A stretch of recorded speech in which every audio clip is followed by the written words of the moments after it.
DPP, Dewan Pertimbangan Dewan Pengurus Pusat dan Dewan Pengurus Daerah di seluruh wilayah Indonesia dan seluruh anggota Persemki dari Sabang sampai Merauke.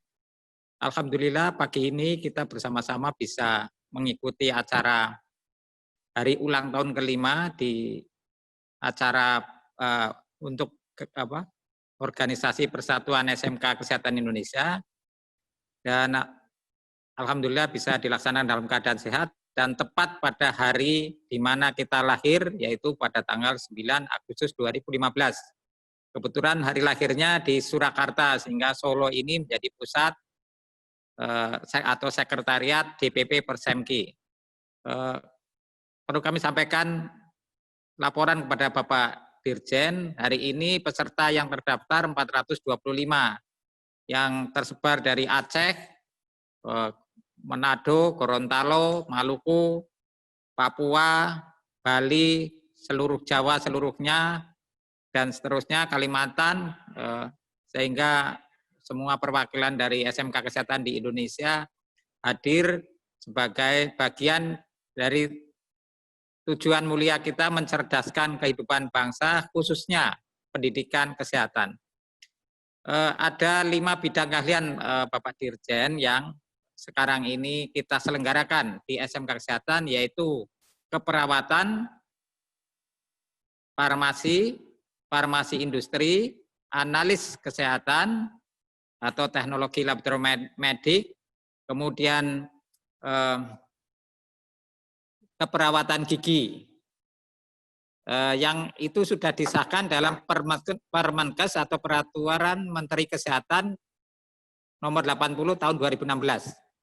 Jadi kami pada awalnya berjuang untuk eksistensi SMK Kesehatan karena pada saat tahun 2015 masih cukup banyak masalah di seluruh Indonesia, apakah SMK Kesehatan layak diteruskan. Tapi sejak adanya Persatuan SMK Kesehatan ini, kami membuktikan bahwa lulusan kami mampu terserap di DUDI. Bahkan sebagian juga sudah melakukan atau dikirim ke luar negeri. Kami juga mengirimkan mahasiswa untuk mengikuti pendidikan di Cina. Ada sekitar 100 mahasiswa yang alumni dari Persatuan SMK Kesehatan yang mengikuti pendidikan di Cina. Sebagian sudah mulai meluluskan pada tahun ini.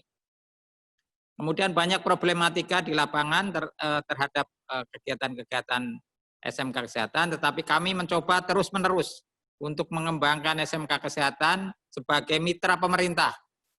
Mungkin kami merasa bahwa pemerintah jangkauannya tidak bisa seluruh sekolahan. Tapi kami sadar kami harus membenahi diri sendiri. Maka melalui organisasi Persatuan SMK Kesehatan ini kami mencoba melakukan berbagai macam kegiatan yang bisa dirasakan pada 5 tahun ini menjadi sesuatu yang positif. Lulusan SMK Kesehatan secara garis besar sudah diuji kompetensi. Ada lembaga sertifikasi kompetensi atau LSP, namanya LSP Asnakes Indonesia, yang sudah menguji hampir mungkin 50.000 lulusan SMK Kesehatan selama 5 tahun. Kemudian juga kami alumninya tergabung dalam Persatuan Asisten Tenaga Kesehatan Indonesia atau Patkesindo. Maka Ibu Dr. Gunarmi yang menjadi moderator ini adalah Ketua Patkesindo. Jadi Persemki ini adalah gabungan dari berbagai macam profesi, khususnya para kepala sekolah, yayasan, serta asosiasi, sehingga kami bersatu untuk memajukan sekolah atau SMK Kesehatan. Kemudian perlu kami sampaikan kepada Pak Dirjen bahwa karena motivasi dan semangat kami yang selalu terprogram dengan baik, kami juga melakukan pelatihan kepala sekolah, kemudian workshop asesor. Kami sekarang ini punya asesor di SMK Kesehatan, ada 600 asesor yang siap menguji seluruh siswa yang berada di anggota kami. Kemudian kami juga melakukan pelatihan kepada guru-guru, sehingga mereka siap menyiapkan kompetensi para siswa SMK Kesehatan. Kami juga mengadakan pameran-pameran produk-produk SMK Kesehatan. Baik pameran itu dilakukan di setiap provinsi maupun kami DPP setiap tahun melakukan kegiatan pameran produk inovasi.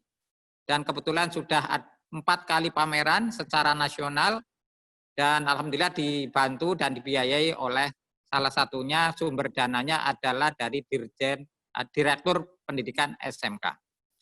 Memang pameran kami ada di mall, Bapak, jadi supaya lebih kekinian ya, supaya masyarakat umum tahu produk-produk SMK Kesehatan.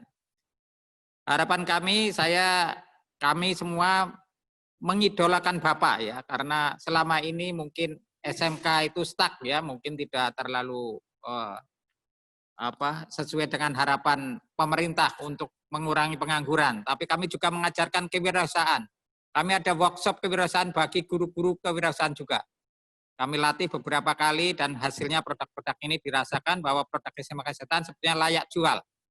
Namun demikian kendala-kendala di lapangan tentu misalnya izin BPOM, izin PIRT dan lain-lain menjadi kendala-kendala di dalam kami menghadapi cara memasarkan produk-produk SMK Kesehatan.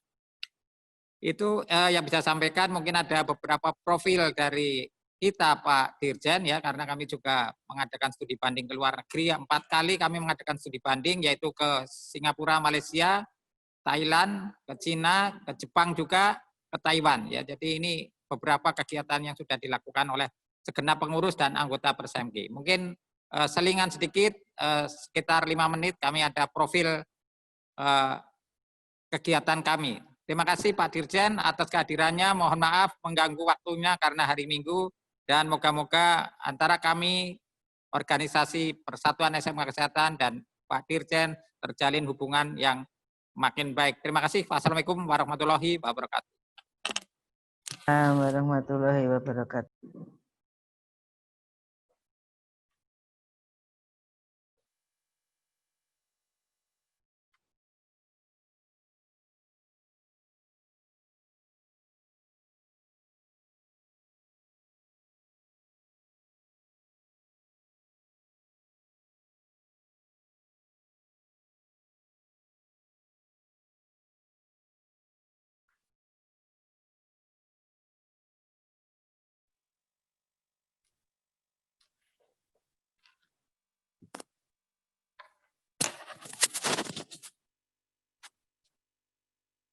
Ini berbagai macam kegiatan kami, ada uji USK yang dilakukan oleh LSP Asnakes Indonesia.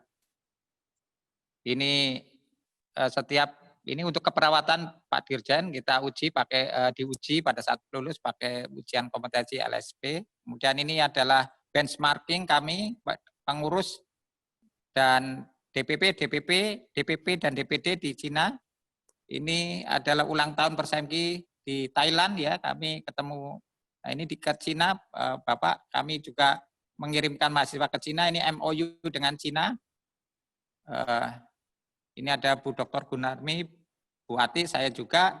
Ini pelantikan pengurus DPP, ada 20 DPP di seluruh Indonesia yang sudah terbentuk.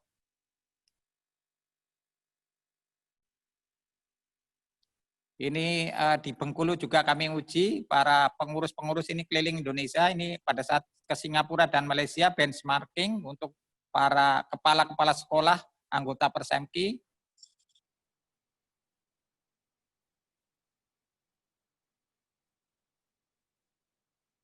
Ini pada saat kami diundang ke Jepang oleh Dudi ya, yang akan merekrut caregiver. Ini hari ulang tahun Persemki.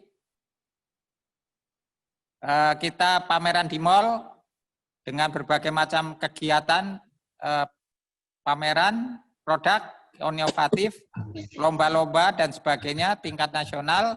Ini dihadiri Dinas Kesehatan Provinsi Jawa Tengah. Jadi kami selalu melibatkan berbagai macam stakeholder yang terkait untuk meyakinkan bahwa SMK Kesehatan benar-benar disiapkan menjadi tenaga siap pakai. Ya. Ini lomba untuk para SMK Kesehatan, yaitu lomba tari, ya, lomba agen supaya tidak hanya sekedar bergulat dengan berbagai macam obat atau pasien, tapi kami juga mencoba memberikan nilai tambah yang lain. Ini lomba, ini yang terakhir ya diadakan di Solo. Sebelumnya ada di Jogja, ada juga di kota-kota lain. Ada di Surabaya pernah kita mengadakan, ini produk inovatif SMK Kesehatan Pak Dirjen. Jadi ini produk-produk ini kita siap luncurkan, cuma masih banyak kendala ya. Produk-produk ini mungkin perizinan dan sebagainya yang juga belum bisa belum optimal ya. Ya, saya kira ini kejuaraan tingkat nasional untuk yang diselenggarakan oleh Persemki bekerja sama dengan Direktur PSMK. Ya, saya kira begitu cukup ya mungkin karena waktunya. Terima kasih Pak Dirjen. Ayo. Keren tuh. Motor itu sih. Satu yang harus ya. Terima kasih sambutan yang telah diberikan oleh Bapak Singgi Purnomo MM dan selain pandang tentang Persemki. Untuk selanjutnya adalah acara utama kita, seminar nasional dengan tema Belajar Merdeka dengan narasumber adalah beliau Bapak Wikan Sakarinto STMSC PhD, Dirjen Pendidikan Vokasi dari Kementerian Pendidikan dan Kebudayaan Republik Indonesia, yang akan dipandu langsung oleh moderator.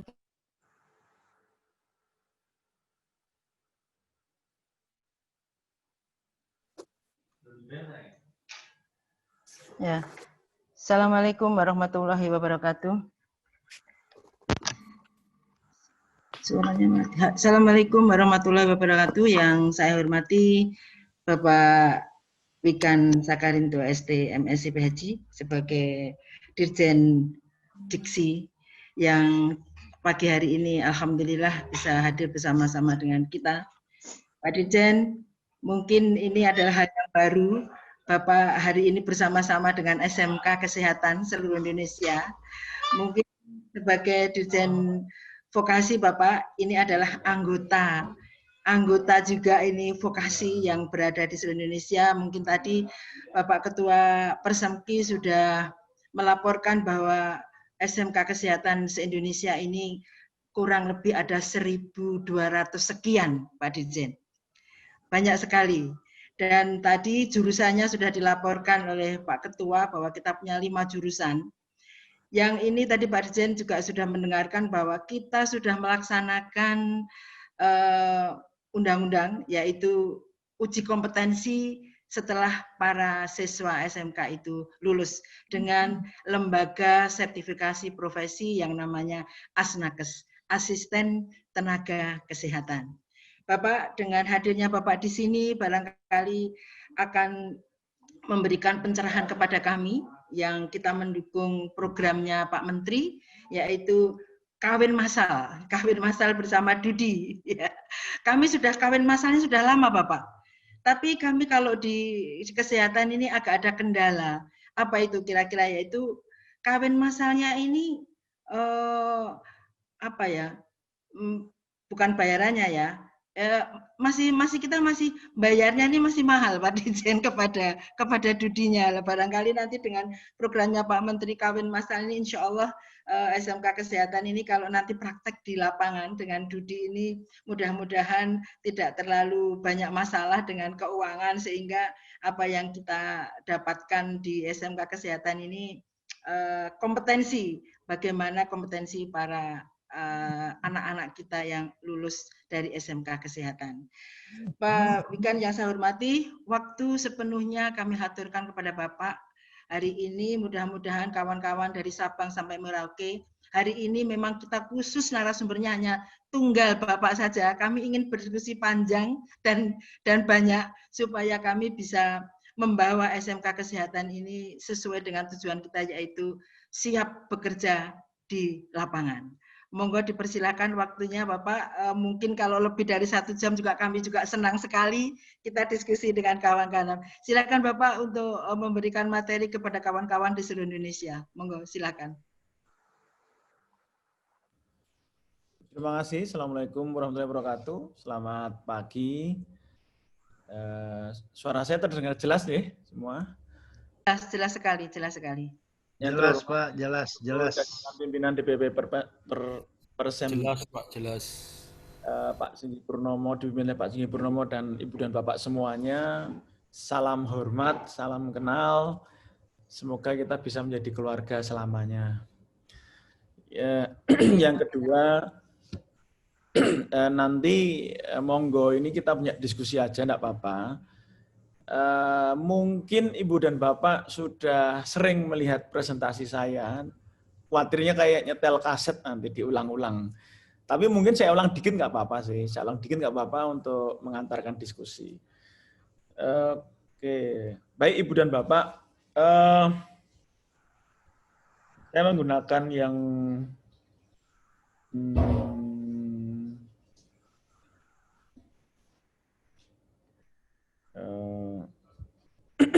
baik materi ini aja ya. Saya coba pakai yang ini. Seperti yang kita tahu, yang di cover oleh Dirjen Pendidikan Vokasi tidak hanya kampus tapi juga SMK. Dan di dalamnya ada SMK Kesehatan tentunya, serta lembaga kursus dan pelatihan. Jumlahnya banyak sekali dan saya yakin link and match di SMK Kesehatan ini sebenarnya sudah terjadi cukup lama. Namun, nah ini, Ibu dan Bapak, kami Dijen baru, Direktorat Jenderal baru, yang baru lahir di tanggal 31 Desember 2019. Jadi kalau setiap tahun kita merayakan malam tahun baru itu sama saja merayakan ulang tahun Direktorat Jenderal Pendidikan Vokasi, ya. Mohon diingat-ingat. Itu kami sengaja tidak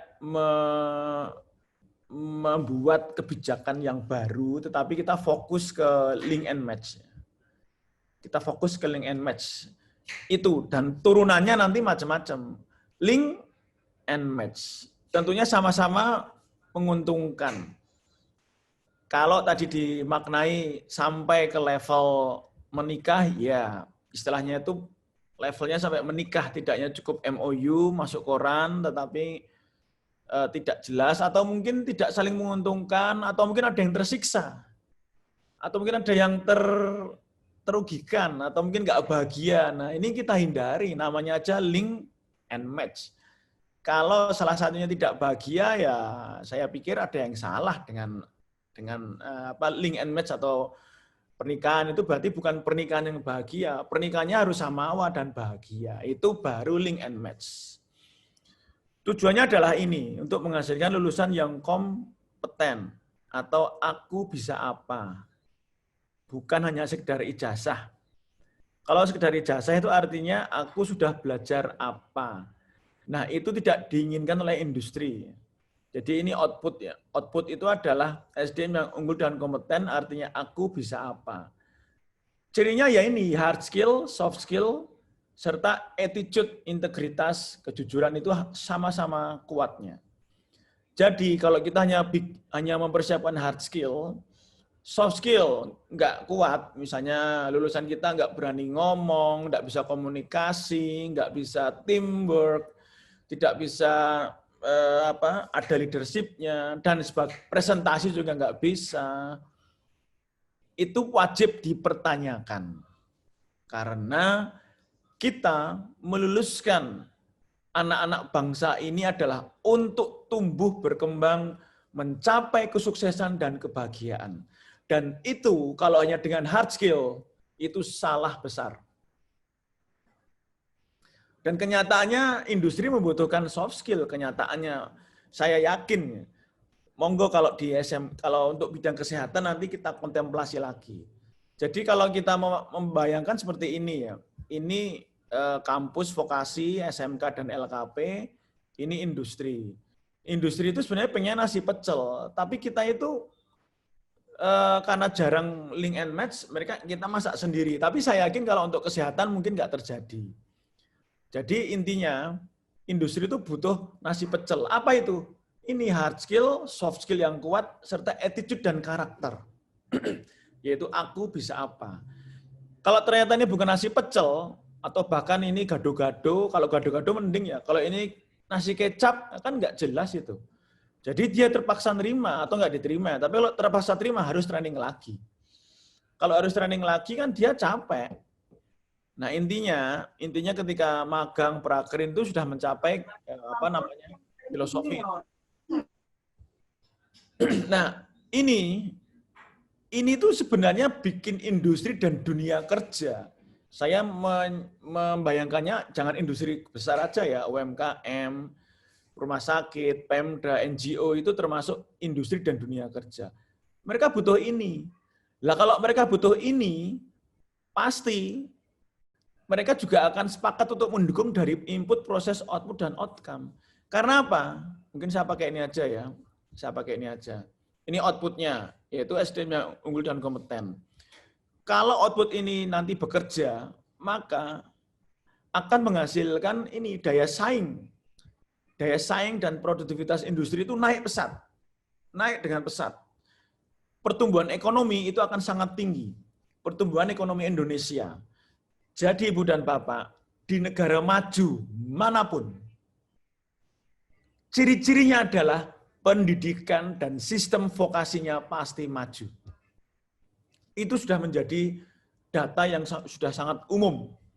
Di negara maju manapun, itu pasti salah satu pilarnya adalah sistem dan pendidikan vokasinya pasti maju. Ya ini, karena SDM-nya ini.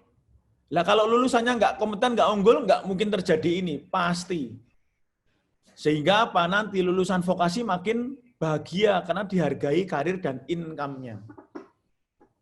Nah ini kalau bisa terjadi, maka seharusnya industri akan sangat bahagia. Saya akan lanjut ke sini lagi. Nah, intinya saya yakin kalau di kesehatan itu sudah seperti ini. Jadi masak bersama. Ini juga ikut masak ke sini. Jadi ini kurikulum di training di center di industri dunia kerja itu masuk ke sini.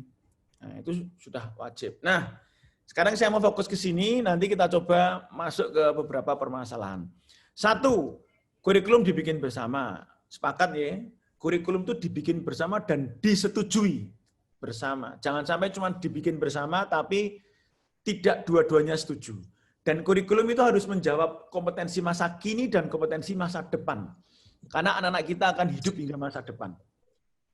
Kemudian setelah itu yang kedua, sejak semester 1 ya ayo dimasak bersama, dididik bersama.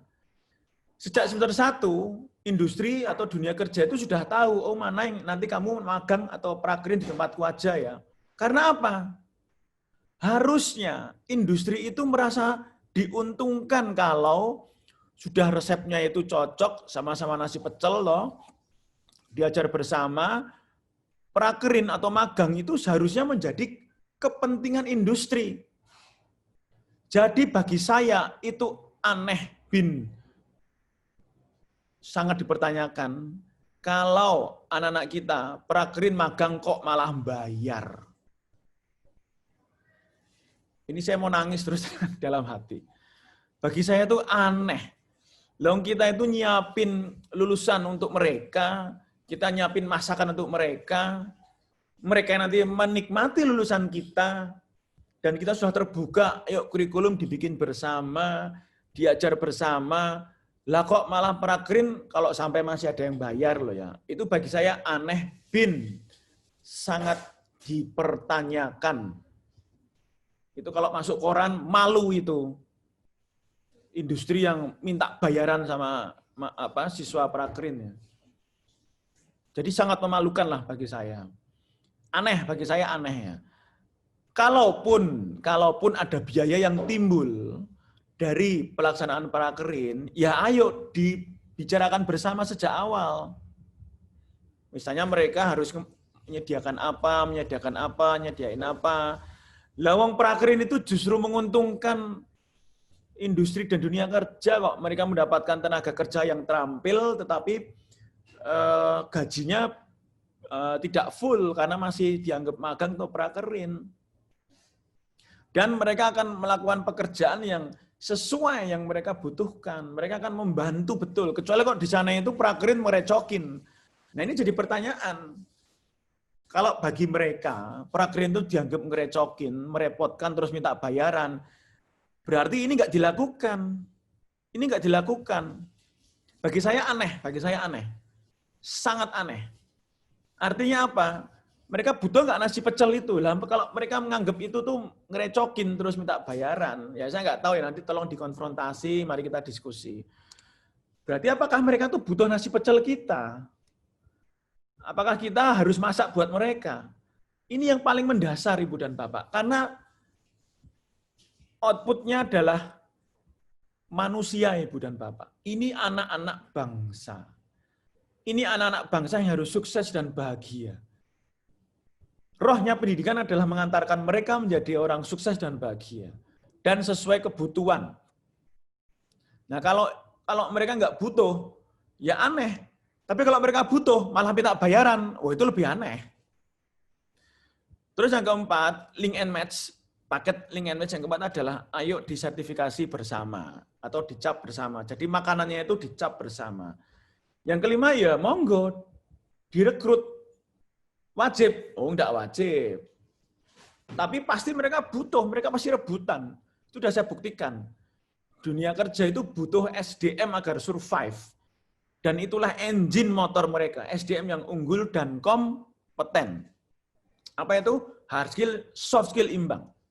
Atau mungkin mereka butuh ini, nasi pecel, tapi bagi mereka itu nasi kecap. Ya, dianggap aja merepotkan. Saya tuh butuh, tapi bagi saya ini enggak nasi pecel, ini nasi kecap. Terus mereka menganggap ini merepotkan. Nah, ayo dikomunikasikan. Ini sangat-sangat aneh lah fenomena kalau masih terjadi seperti itu. Nah, yang berikutnya guru-guru juga diajarin masak, itu pastilah. Kalau guru-guru ngelatih renang, nggak mungkin dia nggak bisa renang atau nggak pernah terjun ke kolam renang atau nggak pernah renang di laut.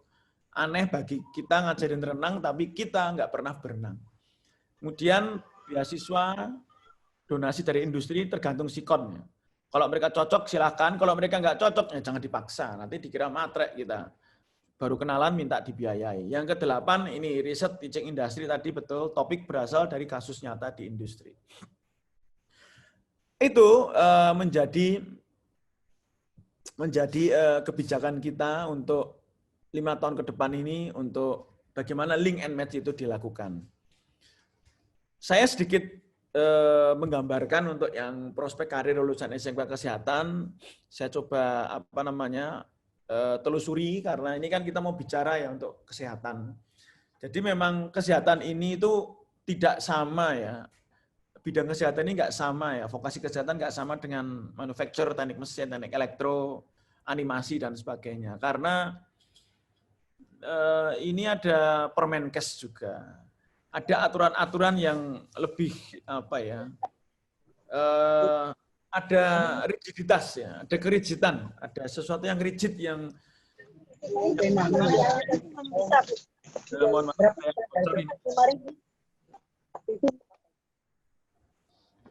Oke.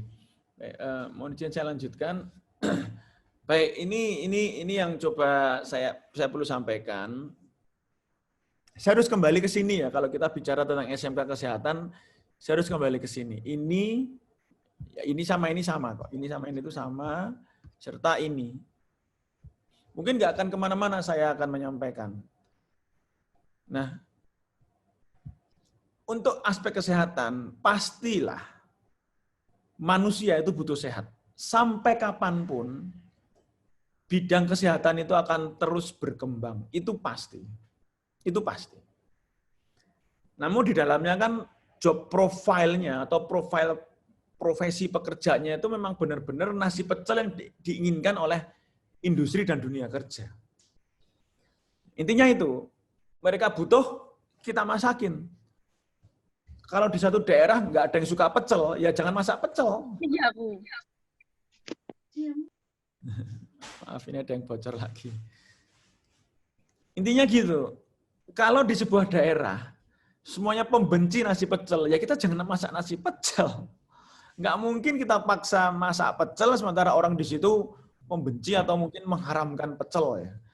Mengharamkan pecel, itu nggak mungkin. Jadi itu harus jadi. Nah ini kan prospek karirnya kan ini semua.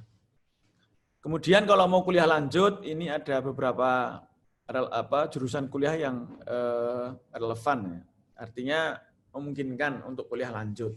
Tetapi kan vokasi itu kan maknanya lebih ke mayoritas lulusannya bekerja dan sebagian 20% atau 25% atau 30% lanjut ke perguruan tinggi lah. Tapi sebagian besar harusnya ke pekerjaan.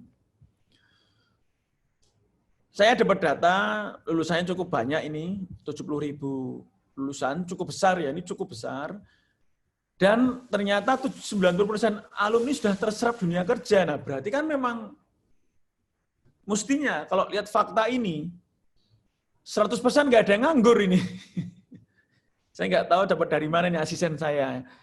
Kalau ini kita percaya gitulah, positive thinking kita percaya. 90% alumni SMK Kesehatan terserap di dunia kerja. Itu sangat-sangat wow. Wow banget lah. Dan 10% berwirausaha dan melanjutkan pendidikan. Nah ini kan 100% beres ini. Ya moga-moga seperti ini ya. Moga-moga seperti ini. Nah kalau kita melihat peluang ke depan, ya Jepang dan negara-negara yang aging.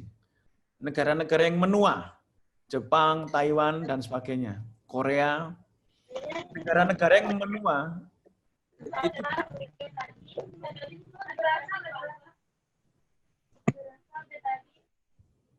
ya. Negara-negara yang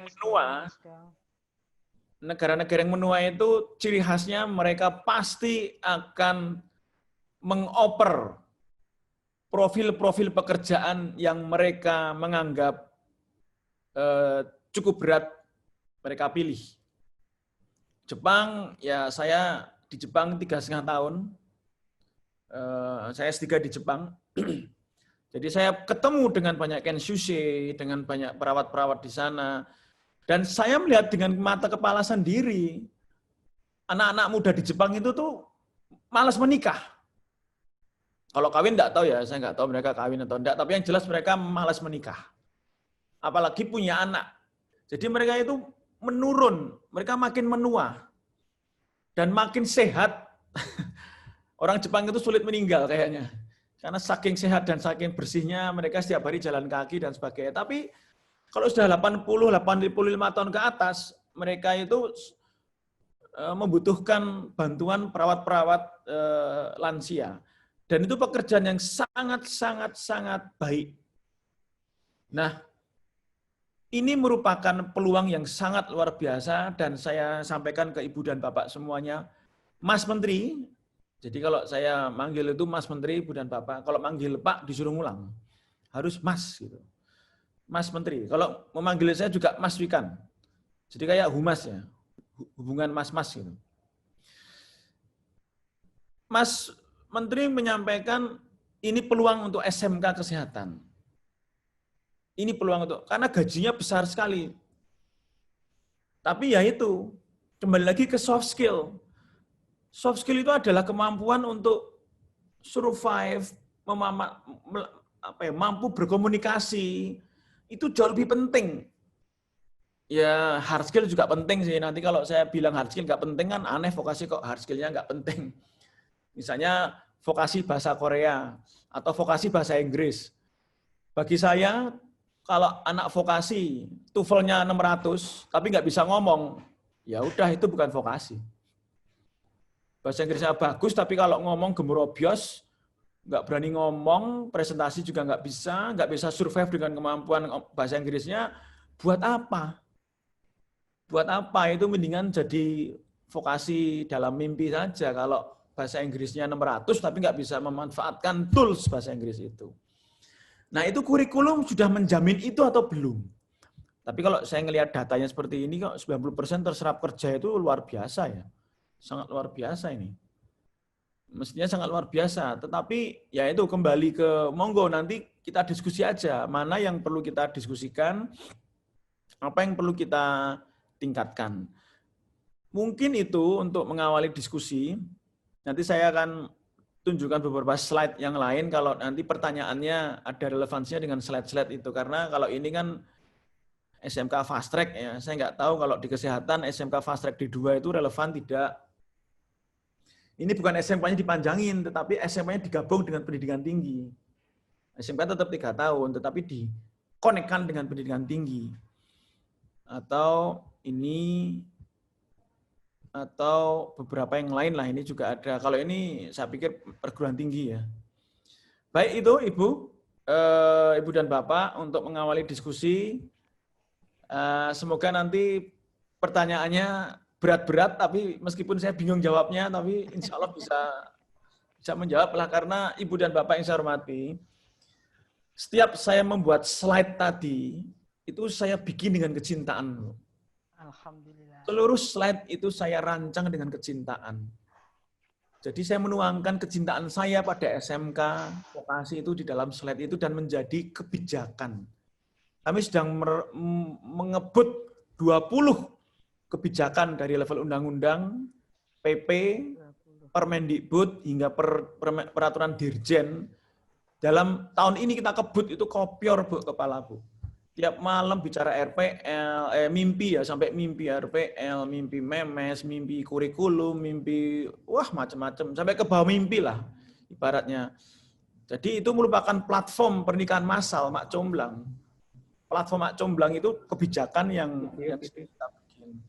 Serta tentunya saya perlu menyampaikan, sehebat-hebatnya apapun saya bikin slide, sehebat apapun kita bikin peraturan, 3,5 triliun kita kucurkan untuk mendorong pernikahan massal, itu hanya 20%, Bu, terhadap faktor sukses, faktor sebuah kesuksesan.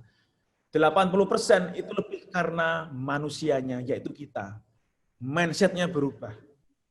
Guru-guru mau berubah. Karena apa? Enggak ngajarin hard skill, soft skill. Dan ngajarin soft skill itu nggak bisa teori. Harus praktek. Entah praktek berbasis proyek, entah praktek kewirausahaan, entah praktek pengabdian masyarakat, tapi harus praktek, harus ada interaksi. Kalau soft skill itu teori, nggak usah diajarin, Bu, itu nanti ya cuman hafalan. Harus soft skill itu harus nyeblung ke kolam, nggak bisa soft skill itu teori berenang, soft skill itu nyeblung ke kolam. Demikian, Bu, yang bisa saya sampaikan. Untuk menutup saya bikin pantun pendek, nanti kita langsung diskusi. Nggih, Bapak. Ikan hiu berenang yang terdepan, I love you, SMK Kesehatan. Terima kasih.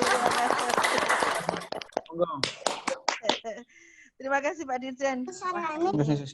Betul-betul Pak Dirjen, ini kami juga SMK Kesehatan ini mencintai Bapak ini, karena Bapak juga bagian dari YouTuber. Cita-cita Bapak menjadi YouTuber katanya. Itu termasuk, karena itu termasuk waktu saya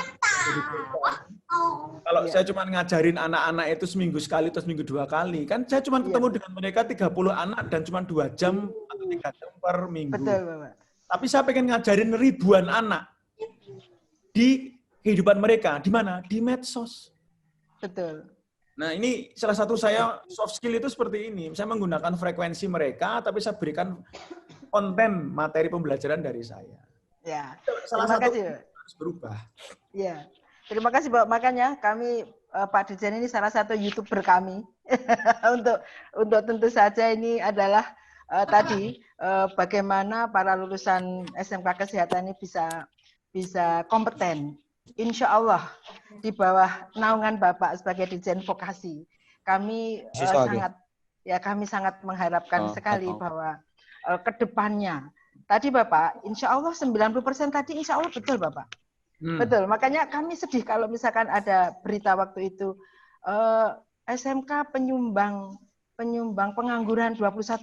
Sedih kami dari lulusan SMK Kesehatan. Jadi insya Allah data Bapak itu betul, 90% sudah terserap. Karena bagaimana kepala sekolah di SMK Kesehatan di Indonesia ini bersekuat tenaga mencari mencari apa ya solusi bagaimana mereka bisa bekerja. Jauh, Bu. Ya, Jauh. Bapak Ibu, dalam Bapak. Saya juga sangat sedih, Bu. Stigma SMK kontributor pengangguran tertinggi di Indonesia, sampai DPR gergeten, Bappenas juga gergeten, mereka tuh kayak negatif sama SMK, atau bukan negatif, tapi mempertanyakan SMK. Kan survei BPS ya. Tapi saya menjadi lebih sedih ketika SMK kesehatan itu 90% keterserapannya, kok tidak mampu kita siarkan ke Indonesia. Insya Allah di bawah Bapak nanti kita mampu, Bapak. Berarti kita itu dijelekin tapi diam gitu loh. Monggo silakan. Ini Bapak, insya Allah kami berjuang dengan Persemki Bapak, kami berjuang. Kami sudah punya organisasi di SMK Kesehatan, kami punya organisasi lulusannya, kami punya lembaga sertifikasi profesi yang setiap tahun bisa menguji lebih dari 12.000 Bapak setiap tahun menguji. Tapi kok media kok nggak memblow up fakta ini. Yang di blow up kok fakta yang pengangguran ya. Berarti kan kita kurang menyanyi aja. Nah, nanti kita akan mengikuti jejaknya Bapak ini menjadi YouTuber yang handal untuk menses. Kalau perlu Persemki ini ngundang wartawan, suruh kumpul. Kan itu data-data itu. Bapak, insya Allah.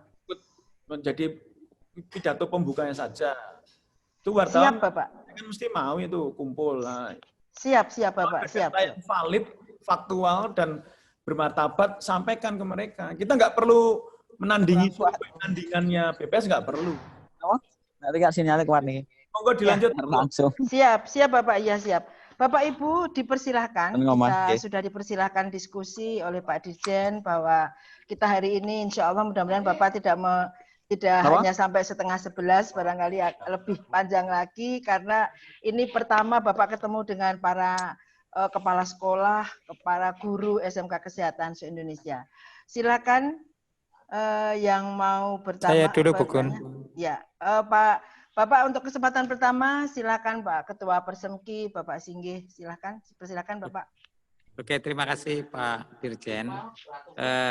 Data-data yang disampaikan bahwa kita bagian 90% itu bekerja, mungkin ada benarnya. Cuma ada beberapa kendala di dalam kita bekerja, Pak Dirjen. Jadi salah satunya adalah pekerjaan itu tidak berhubungan langsung dengan unit pelayanan kesehatan mitranya. Maksudnya begini, Bapak. Secara garis besar, mereka membutuhkan tenaga kerja kami, yaitu katakanlah rumah sakit, klinik, kemudian laboratorium medik, mungkin juga farmasi, apotek. Tetapi ada undang-undang yang membatasi kami, yaitu Undang-Undang 36, di mana lulusan SMK Kesehatan tidak disebut tenaga kesehatan, tapi namanya asisten tenaga kesehatan. Sehingga kata-katanya itu tidak jelas ya, apakah kita tenaga kesehatan yang memang punya kewenangan sama dengan tenaga kesehatan yang lain. Yang kedua, Permenkes 80, mungkin tadi disampaikan oleh Bapak. Permenkes 80 sebetulnya mengebiri dari kompetensi dan kewenangan asisten tenaga kesehatan. Misalnya kami tidak boleh melakukan kegiatan-kegiatan yang bersifat medis. Kami hanya kebanyakan tenaga kegiatan kami adalah administratif. Sehingga sebetulnya kewenangan itu sudah dikebiri. Misalnya dulu SMK Farmasi, dulu namanya asisten apoteker. Asisten apoteker itu mengerjakan seluruh kegiatan-kegiatan didampingi oleh apoteker. Tapi sekarang boleh dikatakan tidak jelas kewenangan kami, meskipun masih dilakukan oleh para tenaga kami. Tetapi kewenangannya itu kesannya disembunyikan. Demikian juga diakreditasi rumah sakit, klinik, dan sebagainya. Tenaga kami atau alumni kami boleh dikatakan tidak diakui secara eksplisit. Jadi ada borang akreditasi di mana kalau rumah sakit itu dilayani oleh asisten tenaga kesehatan, nilainya rendah. Itu contoh. Sehingga akhirnya rumah sakit itu menyembunyikan lulusan SMK Kesehatan atau asisten tenaga kesehatan. Itu contoh ya, kendala-kendala di dalam di lapangan. Jadi tadi disampaikan Bapak, mungkin mereka juga butuh nasi pecel, tapi tidak jelas nasi pecel seperti apa. Meskipun kami mendidik dengan sekuat tenaga, kemenangan kompetensinya mungkin optimal, tapi mereka alasannya kami tidak berani risiko karena ada Undang-Undang 36. Itu contoh seperti itu kendalanya. Yang kedua, untuk magang ke Jepang. Banyak yang berminat, tapi yang sekarang ada nganten acara teng Jogja, ning mobilnya kan macet Langsen. Yang resmi dilakukan oleh lembaga-lembaga pengerah tenaga kerja ke Jepang antara 15 sampai 35 juta. Kemampuan para SMK mungkin belum optimal. Suaranya ada memang kami sudah mohon dimut dulu ya Bapak Ibu, dan tolong mungkin jangan juga yang lain, dulu, di mana kami akan supaya difasilitasi. bisa. Moga-moga itu terimplementasi. Pak Dirjen, barangkali ada yang perlu diulang dari Pak Ketua Persemki tadi? Ada Bu, yang kedua tadi saya nggak nangkep. Pak Singgih, yang kedua tadi tolong diulang karena tadi pas ada suara masuk, jadi Pak Dirjen terganggu dengan suara masuknya. Pertanyaan kedua, Bapak. Pertanyaan Nanti kedua. Bu Gun, ada SMK Kesehatan Kulon Progo belum tutup. Kulon Progo. Ibu jangan masuk, Ibu tolong biarkan host yang mengemut. Oke. Yang kedua, Bapak Dirjen, jadi untuk magang ke Jepang, kesulitan kami adalah magang ke Jepang yang selama ini difasilitasi berbagai lembaga pengerah untuk magang ke Jepang itu adalah berbiaya antara 15 sampai 35 juta. Dan ini mungkin kemampuan para siswa dan orang tua itu untuk membayar seperti itu berat sekali. Nah, tetapi belum lama ini kami diundang oleh BP2MI untuk difasilitasi dengan biaya sekecil-kecilnya, kalau perlu tidak membayar. Tapi ini belum tersosialisasi dengan baik. Untuk magang Jepang kami juga perlu pelatihan bahasa Jepang sampai dengan N4. Itu juga butuh proses yang cukup panjang ya.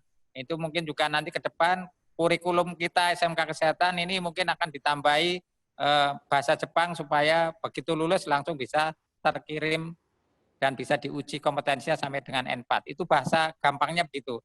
Tapi selama ini kami lulus dulu training mungkin setengah tahun baru bisa N4, baru bisa magang ke Jepang. Jadi prosesnya membutuhkan proses yang lebih lama. Itu gambarannya seperti itu. Kemudian kendala yang lain, yang ketiga adalah lulusan kami tidak semuanya bisa diterima oleh perguruan tinggi kalau yang ingin kuliah ya katakanlah di Fakultas Kedokteran. Baik kedokteran umum maupun kedokteran gigi. Ini masih di blacklist mudahnya begitu Bapak. Jadi terus terang saja itu menjadi masukan teman-teman di daerah-daerah. Harusnya anak SMK Kesehatan itu lebih siap pakai daripada SMA ya, tapi karena dianggap ilmunya tidak cukup sehingga sampai sekarang ID informasi yang terakhir ID-lah yang tidak memperbolehkan kami untuk bisa bisa kuliah di Fakultas Kedokteran maupun kedokteran gigi. Saya kira gitu sementara Pak Dirjen. Iya, monggo Bapak. Sudah, Bapak Ibu satu dulu supaya Pak Dirjen menjawabnya gampang. Monggo, Pak. Pertanyaannya 3 berat-berat semua, Bu. Kayaknya nanti semakin lama makin berat nih pertanyaannya nih. Nanti di seluruh Indonesia kan Bapak yang menanggung ini. Silakan. Yang pertama masalah regulasi ini mirip dengan yang keperawatan ya untuk yang Poltekkes. Saya kok menilai ini penilaian bisa salah ya, Pak Singgih, Bu. Tapi saya punya semacam penilaian, ini kok undang-undang atau mungkin Permenkes ini kok apa ya, membuat vokasi itu menjadi banyak terkunci ya. Betul Bapak, betul. Nah ini tuh mau nggak mau ya kita lakukan perjuangan di level atas ya.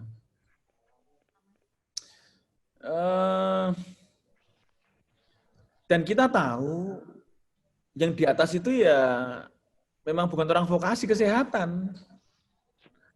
Sehingga kalau bikin aturan ya yang vokasi kesehatan tuh kayaknya ya banyak suruh lewat gang gitu loh, bukan lewat jalan raya, itu suruh lewat gang.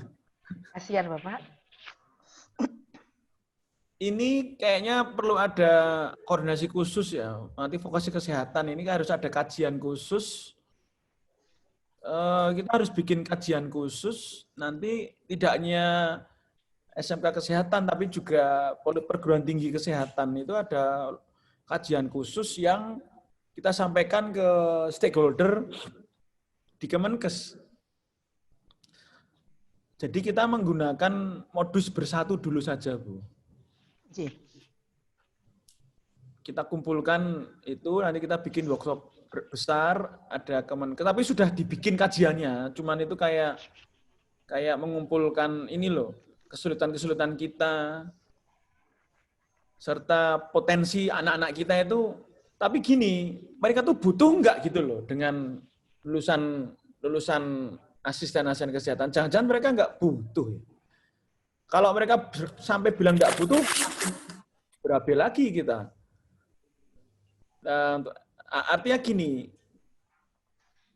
yang jadi masalah ini kan tadi yang di sebelah kanan itu, kita kan sebelah kiri yang masak kan.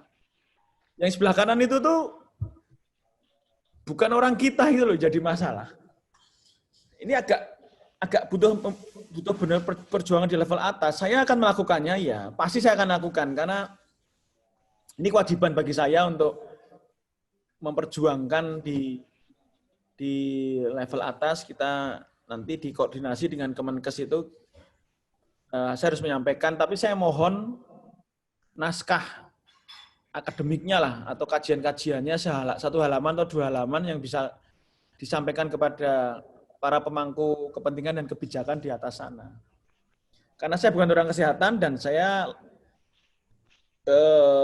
waktu di perguruan tinggi juga bukan kesehatan. Saya dulu kesehatan juga, tapi kesehatan mobil dan motor ya, teknik mesin saya. Ya Pak, ini yang pertama masalah itu berat Pak.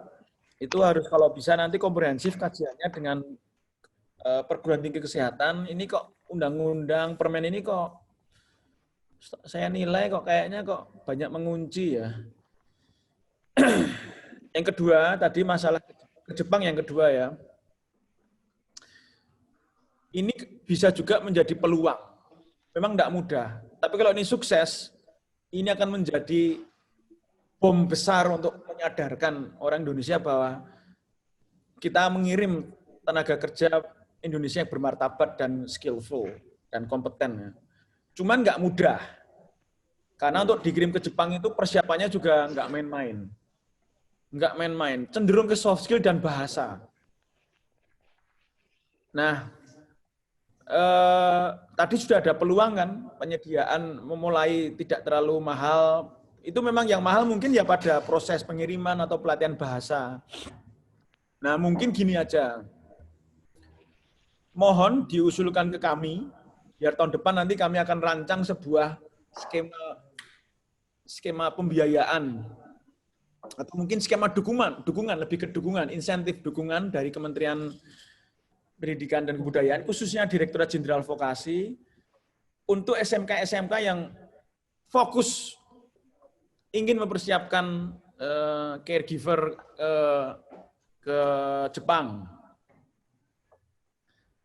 Dirancang betul, sehingga nanti dukungan kami pas gitu loh. Kalau kami anggarkan itu pas dukungannya. Kurikulumnya harus ada perubahan tentunya.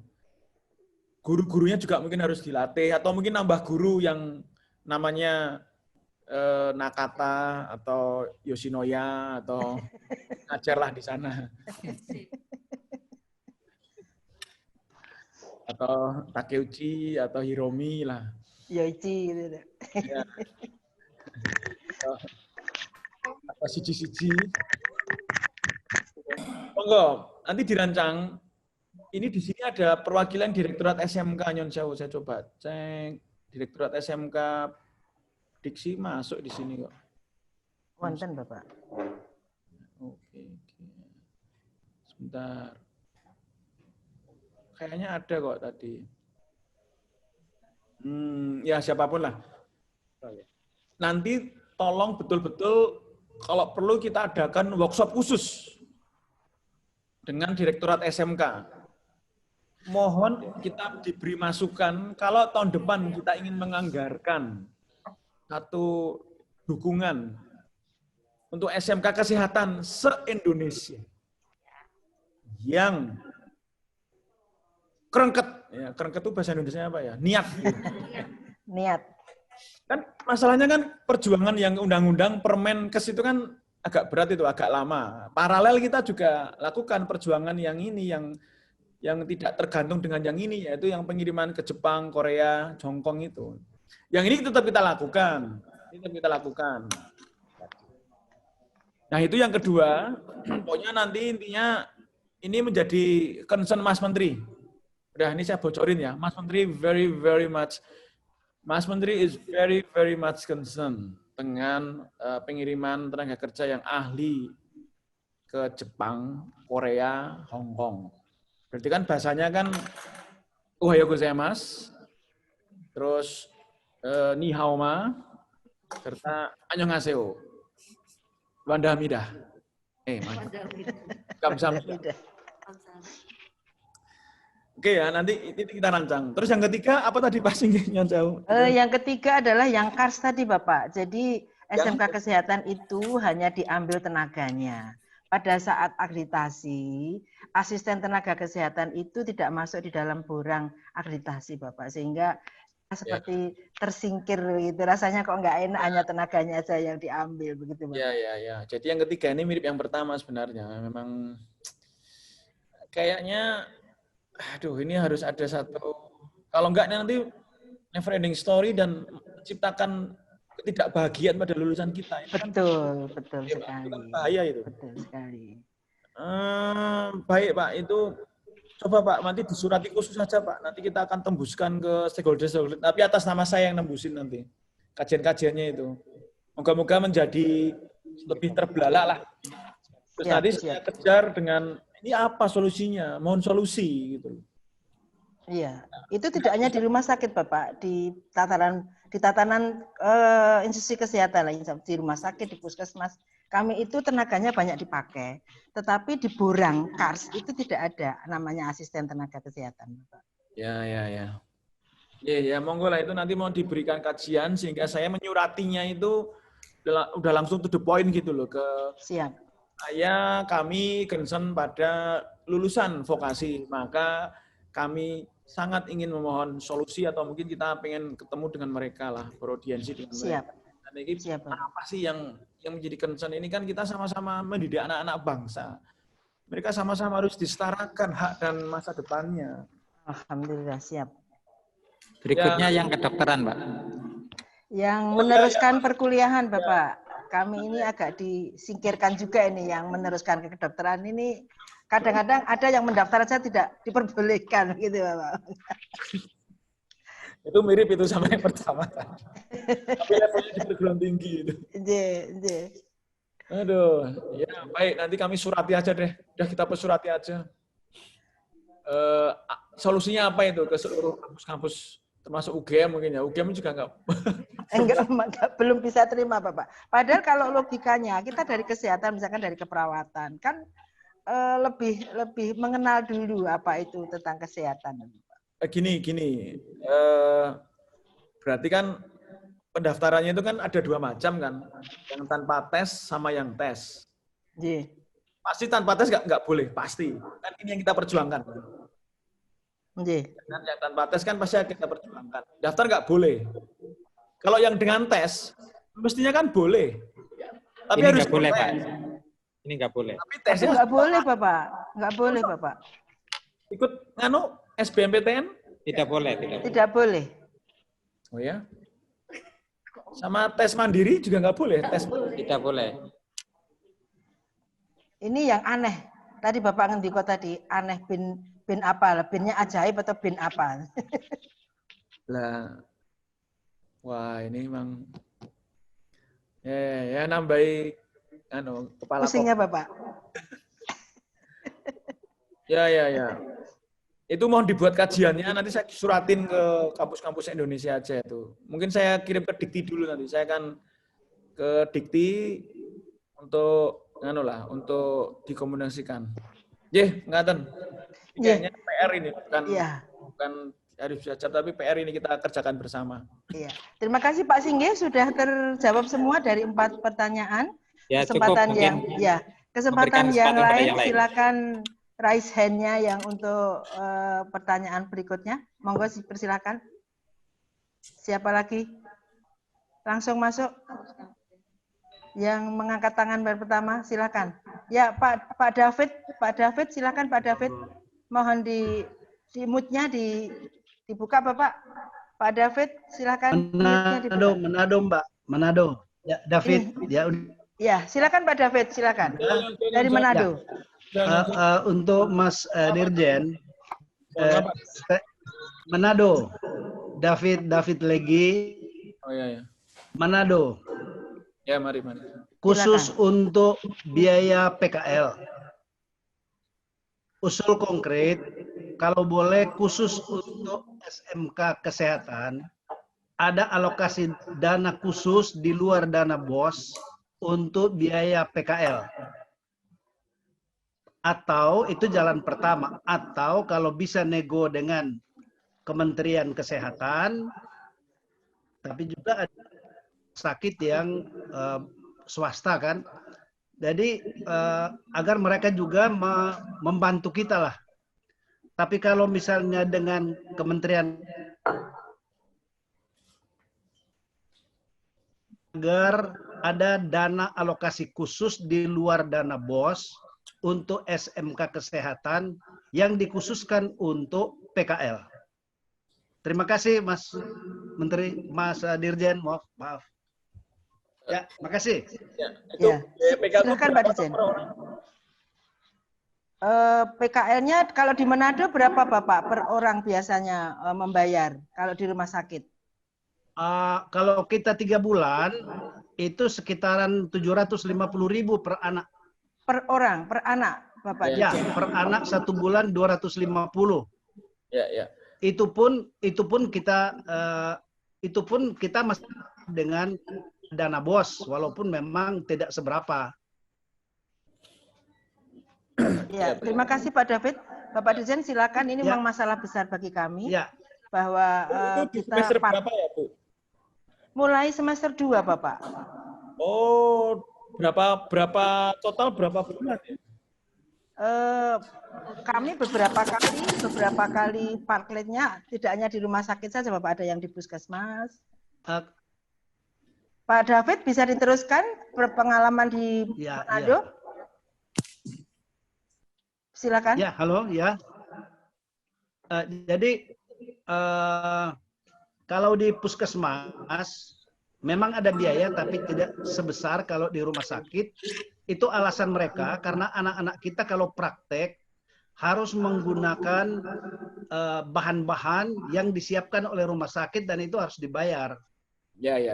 Jadi misalnya, ya pokoknya fasilitas yang kita pakai di sana yang habis pakai itu disiapkan oleh rumah sakit dan itu yang dibayar. Ya. Pak Dirjen ingin tahu berapa kali praktek di rumah sakit, Bapak? Ya. Oh, kita kalau praktek di rumah sakit yang 3 bulan itu hanya sekali, tapi sebelum PKL yang 3 bulan itu ada orientasi. Nah, kalau itu tidak berbayar. Kalau cuma sekedar orientasi kerja, anak-anak kita bawa ke di rumah sakit, mau melihat-lihat bagaimana suasana di rumah sakit, pekerjaan apa yang dilakukan dan seterusnya, itu tidak berbayar. Oke, terima kasih Pak David. Tapi kalau memang PKL itu bayar, semua rumah sakit negeri maupun swasta. Ya. Terima kasih Pak David. Silakan Pak Dirjen satu-satu. Ibu, mungkin di sini persepsinya agak beda ya. Itu yang saya bayangkan prakrin atau magang itu kalau di anak-anak SMK yang lain ya, bidang yang lain, ketika melakukan magang, anak-anak mengerjakan tugas yang harus dikerjakan anak-anak dan tugas itu sebenarnya bisa dikerjakan oleh karyawan. Sehingga anak-anak ketika mengerjakan tugas itu pasti akan menguntungkan perusahaan. Ya. Ya kan? Nah, itu yang saya pahami magang. Dan ketika anak-anak melakukan tugas pekerjaan di perusahaan itu, sembari dia melakukan praktek ilmunya untuk melakukan tugas itu. Sementara PKL yang mungkin di sini, ini kan sepertinya lebih ke mapel praktek ya. Jadi memang harus bayar itu, tidak salah kalau harus bayar karena kan harus mengeluarkan peralatan dan sebagainya ya. Mereka bahan habis pakai. Jadi ya masuk akal. Nah, di sini memang dalam hal ini industri atau rumah sakit mitra itu diminta ikut membantu mendidik ya berarti. Iya, iya. Ya baik, nanti ini di sini ada Pak Pitoyo Nugroho dari Direktorat SMK sudah gabung. Nanti kita catat dulu aja. Iya. Nanti kita kaji ya, untuk beberapa request dari SMK Kesehatan ini. Itu kan Mas Dirjen sekedar tambahan, kalau di kompetensi keahlian yang lain, anak-anak justru mendapatkan uang transport dari Dudi. Iya, iya. Misalnya di TKJ, misalnya di akuntansi, kalau kerja mereka bagus, mereka diberi transport oleh Dudi. Iya. Iya itu. Ini barangkali kasuistis ya. Iya. Memang untuk kesehatan itu mungkin pengertiannya bukan magang, tetapi mapel praktek di rumah sakit yang diminta untuk mendukung itu. Iya Bapak, memang kalau yang kesehatan ada, tapi kita juga mengerjakan apa yang dikerjakan oleh mereka. Kita juga membantu Bapak, tapi memang pembantu itu ada penilaian untuk siswanya maupun mahasiswanya. Iya. Ya itu barangkali Pak David sudah cukup.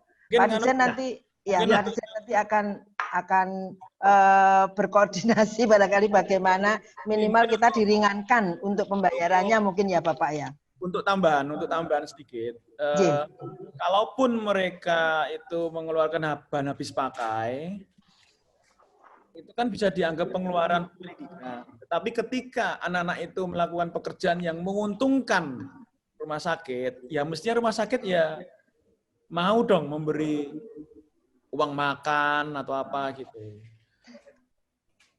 Sebetulnya juga begitu Bapak. Jadi para siswa yang praktek ini bahkan mengurangi pekerjaan mereka, misalkan yang kalau biasanya dinas 3 orang karena ada siswa menjadi 2 orang, seperti itu Bapak. Itu kenyataannya seperti itu. Dapat uang makan tidak? Uang saku uang makan? Oh, enggak ada sama sekali Bapak. Tidak ada sama sekali. Nah, apakah mereka nggak bisa diajak duduk bersama untuk memahami bahwa itu tuh menguntungkan mereka? Biasanya kami hanya berkoordinasi, tetapi karena itu sudah ada perbubnya, ada perbub, ada pergub, Bapak. Jadi mereka juga rumah sakit ini juga melaksanakan dari perbub yang dibuat oleh Bupati. Jadi tentu saja perbub itu kan dibuat oleh, mohon maaf ya orang-orang kesehatan juga tentu saja, karena Bupati kan nggak akan tahu dengan itu. Melarang memberikan uang saku. Bukan melarang Bapak, untuk apa namanya pembayaran, pembayaran jumlahnya berapa itu ada perbubnya Bapak. Mohon dikirimkan kami ya, nanti kita kaji. Ada Bapak, kami punya Bapak. Iya, kita berondong aja itu ke nganu. Iya. Ya kan Bapak Ibu yang akan menambahkan dipersilakan. Boleh. Ya, silakan masuk, Mbak Persemki, Mbak Ainun silakan. Ya, terima kasih Ibu Gun. Assalamualaikum warahmatullahi wabarakatuh. Waalaikumsalam. Terima kasih Bapak Dirjen yang sudah bersedia hadir mendukung kami di Persemki. Masya Allah, tabarakallah, mudah-mudahan diberikan kesehatan dan keberkahan dalam hidup. Baik, Ibu Gun, tadi saya ingin menambahkan informasi sebetulnya mengenai pembayaran PKL ini. Jadi memang sama di Jakarta juga seperti itu Pak. Bahkan di negeri itu mereka memang ada pergubnya. Itu satu. Kemudian sebetulnya yang biaya tersebut itu bukan hanya bahan habis pakai.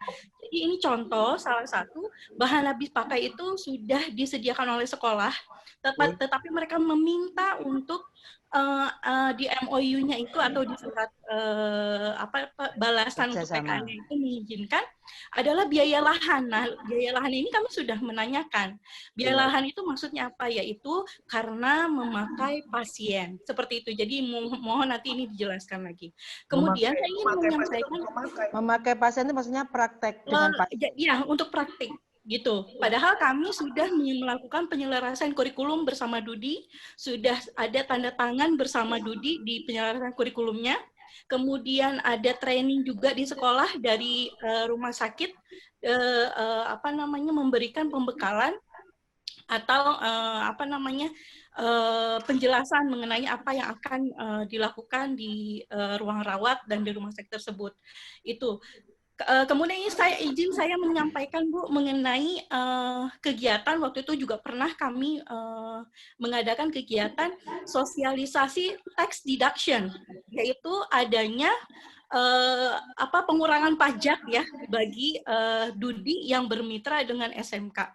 Tapi sama sekali tidak berhasil untuk layanan kesehatan. Saya juga tidak mengerti Pak, mereka tidak tertarik sama sekali. Mungkin ini perlu kita telusuri juga kenapa tidak efektif adanya istilahnya diskon ya, diskon bagi tempat pelayanan kesehatan untuk memanfaatkan adanya tax deduction ini. Padahal ini program yang sangat baik gitu, istilahnya bonus bagi mereka yang sudah bekerja sama dengan SMK, terutama di SMK Kesehatan. Itu mengenai tax deduction. Kemudian informasi yang ketiga, ini saya minta izin menyampaikan bahwa yang jauh lebih terbuka ke kami adalah agensi-agensi home care. Mereka sangat tertarik dengan adanya perkawinan massal antara SMK Kesehatan, terutama di bidang asisten keperawatan, untuk PKL atau bekerja secara langsung di home care.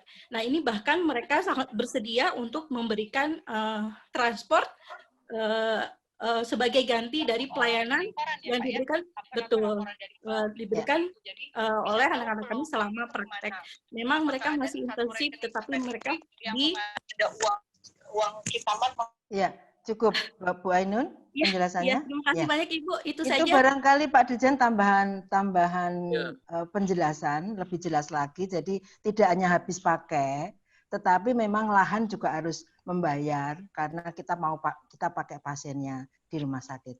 Tambah pusing lagi Pak Dirjen. Ada peraturannya itu, yang perbubnya itu tentang biaya lahan itu. Kalau perbub itu yang saya lihat itu jumlah uangnya, misalkan satu hari berapa itu ada Bapak. Saya punya itu. Nanti kami bisa kirimkan ke Bapak. Terus kalau yang tax deduction mungkin tidak hanya kesehatan sih, masih sedikit kok perusahaan yang mau pakai itu. Jadi kalau itu mungkin yang lain aja belum, apalagi kesehatan ya. Jadi Bapak saya kira itu yang tambahan, jadi lebih jelas lagi bahwa itulah kenapa kita harus membayar tinggi sehingga sekolah di kesehatan itu baik SMK maupun perguruan tinggi jadi mahal bayarnya. Bapak Ibu saya beri kesempatan Kepri, silakan di mana Kepri? Halo Kepri? Kepri tapi saya Bukun. Ya, Kepri dulu silakan, Kepri dulu, Kepri. Assalamualaikum Bukun. Waalaikumsalam. Ya, terima kasih Bukun sudah diberikan kesempatan. Kenalkan kami dari Kepri Batam, Pak Dirjen. Baik, seperti yang dijelaskan oleh Pak Dirjen tadi bahwa ada keanehan kalau memang anak kita PKL itu membayar. Ini ujung-ujungnya lagi membayar lagi tentang PKL. Nah, kita ketahui pernah Presiden mengeluarkan instruksi Presiden di tahun 2016 terkait dengan PKL, termasuk kepada beberapa menteri itu, ada 9 atau 10 menteri. Terus, di situ juga termasuk di Menteri Kesehatan. Jelas di situ sudah diutarakan bahwa mendorong rumah sakit sebagai fasilitas kesehatan untuk memfasilitasi anak kita untuk PKL. Tetapi anehnya yang kita dapat juga di Kepri sangat sulit untuk menembus anak-anak kita PKL di rumah sakit negeri. Karena memang malahan ada harus kita pakai bayar uang muka duluan dan sebagainya. Nah, sedangkan kondisi anak-anak kita yang kita ketahui bahwa Yang masuk SMK itu kan perekonomian mereka kebanyakan adalah menengah ke bawah. Jadi memang sangat memberatkan sekali jika memang ada PKL-PKL ini yang membayar gitu. Kami mohon mungkin dari Pak Dirjen, karena ini surat instruksi Presiden ini udah dari Menteri, nanti tembusin juga ke Gubernur, juga sudah, tapi tidak ada jalan. Yang berjalan itu kalau di Kepri itu hanya di bidang industri. Kalau bidang industri sudah berjalan, malah juga ada perusahaan-perusahaan yang mendapati, misalnya kalau memagangkan anak, dia dapat nanti 500 juta dari pajaknya dan sebagainya, itu ada. Sudah ada di Kepri. Cuma ya di kesehatan memang belum ada sama sekali. Kami juga sangat sulit untuk anak-anak kita PKL di lapangan. Nah, yang kedua, bayangan kita yang di lapangan itu yang seperti diutarakan oleh rekan-rekan kita tadi dari Menado dan sebagainya, bahwa sesungguhnya anak kita PKL itu gambarannya mereka sebenarnya melakukan praktek keperawatan, misalnya keperawatan itu memang sesuai dengan contohnya pasien yang di lapangan, itu di rumah sakit. Dia diagnosanya penyakitnya apa? Nah, sesungguhnya itu kan kalau tindakan keperawatan kan sudah jelas, memang alatnya sudah disiapkan oleh rumah sakit, dan sebenarnya kalau bahasanya logika memakai alat, sesungguhnya tidak ada memang alat itu memang untuk pasien, tetapi ya sama-sama dilakukan oleh perawat senior sama anak kita yang lagi PKL. Sesungguhnya alat itu memang sudah ada. Toh yang beli alat itu kan memang pasien. Kan sudah diorder beli alat ini, input ini dan sebagainya sesungguhnya. Nah, tapi kalau memang bicara begitu ya saya rasa tidak masuk di akal juga bahwa kalau kita menggunakan habis pakai itu kan sebenarnya alasan dari mereka. Jadi memang mungkin bukan hanya di Kepri, seluruh mungkin di Indonesia, khususnya kesehatan memang agak sulit. Sebenarnya anak PKL itu harusnya mendapat uang saku transportasi, tetapi malah kita yang membayar. Ya. Terima kasih Pak Baik. Mus. Terima kasih, itu aja Pak mungkin Dirjen. Ya. Terima kasih. Begitu Pak Dirjen, Ya, ini dari luar Jawa juga sama ternyata di seluruh Indonesia. Ya mirip dengan yang tadi ya, melengkapi. Mungkin nanti harus masuk ke naskahnya aja itu, kajiannya nanti kita coba komunikasikan lah ke stakeholder. Ya, siap Bapak. Jadi permasalahannya sama dari Sabang sampai Merauke adalah bahkan yang tadi kita mau masuk rumah sakit pun susah. Artinya tidak diterima oleh rumah sakit untuk praktek para siswa. Alasannya bukan tenaga kesehatan karena masih setingkat asisten tenaga kesehatan. Itu Bapak yang menjadi kendala. Beberapa rumah sakit tidak menerima karena dia adalah asisten tenaga kesehatan. Itu dianggap bukan tenaga kesehatan. Padahal di Undang-Undang 36 kan ada di sana, kecuali asisten tenaga kesehatan ada di sana, Bapak. Silakan teman, ada masih beberapa kali. Ya. Pak Jerman yang sudah raise hand dari tadi, monggo silakan. Iya, terima kasih Bu Gun. Selamat pagi Pak Dirjen, Pak Wikan, dan Pak Ketua Umum. Tentunya perkenalkan dulu Pak Jerman. Pak, ya, saya Jerman Prawira Negara Pak, tapi bukan dari Jerman. Saya memang tinggal di Cianjur. Kebetulan saya mantan Kepala Sekolah SMK Kesehatan kurang lebih selama 6 tahun. Bagian daripada pengurus DPP Persenti dari Jawa Barat. Pertama yang mungkin ini usulan atau apalah masukan, atau harapan mungkin lebih tepatnya, mudah-mudahan pemerintah dalam hal ini Kemendikbud bisa menambah alokasi anggaran bantuan untuk sarana laboratorium. Harapannya itu ya Pak, untuk menunjang nanti kepada mutu daripada siswa lulusan. Karena kalau SMK ini sepertinya idealnya itu 60% lah paling tidak bisa praktek, 40 baru teori. Nah, terus yang kedua juga harapan kami mudah-mudahan dengan adanya konsolidasi atau dengan stakeholder di Kementerian Kesehatan ya untuk asisten tenaga kesehatan ini ya ada ruang untuk menjadi pegawai negeri, mungkin harapan seperti itu, karena ini akan sangat membantu bagi para siswa yang memang rata-rata mungkin untuk siswa SMK kesehatan atau SMK manapun itu ya tidak sedikit mereka-mereka itu yang memang berada di standar ekonomi, mohon maaf mungkin di bawah kelas menengah. Nah ini harapan saja. Itu mungkin dua itu yang kami atau saya lontarkan kepada Pak Dirjen. Terus mohon doa juga, barusan saya mendapatkan informasi Pak Dirjen, jadi di staf kantor cabang dinas Kabupaten Cianjur, salah satu stafnya ada yang terkonfirmasi positif. Jadi dari mulai hari Senin itu kantor cabang dinas wilayah 6 di Kabupaten Cianjur, Jawa Barat itu pelayanan sementara ditutup dan mungkin para pekerja bahkan informasinya ada yang dikarantina sebanyak 30 orang. Mohon doa dari semua, khususnya dari Pak Dirjen dan dari Pak Ketua Umum. Mungkin itu saja. Terima kasih. Iya, itu Bapak Dirjen barangkali pertanyaan menambahkan kami, memang kami itu setiap ada penerimaan PNS atau ASN sekarang ini tidak ada slot dari asisten tenaga kesehatan, Bapak. Belum ada slotnya. Itu monggo ini dengan PAN barangkali kami juga inginlah ada slot dari SMK kesehatan lulusannya ini bisa masuk ASN lah Bapak gitu. Itu barangkali. Monggo, terima kasih Pak Dirjen. Ini nambahi Pak Jirman. Monggo. Mirip harus melakukan lobby-lobby strategik memang ini. Lobbynya banyak sekali nih Bapak, mestinya masih banyak sekali lobby yang harus dilakukan. Insya Allah.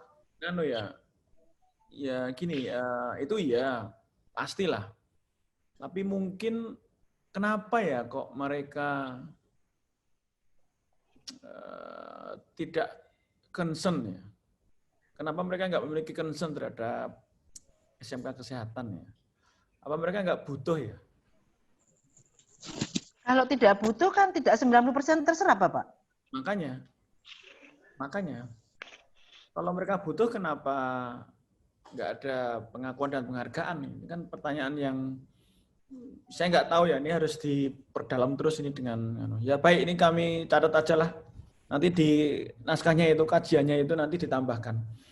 Iya, baik kawan-kawan, masih ada yang mau menambahkan untuk Pak Dirjen? Gorontalo, Bu. Ya, Gorontalo silakan, Gorontalo. Gorontalo dipersilakan. Ya, Assalamualaikum Pak Dirjen.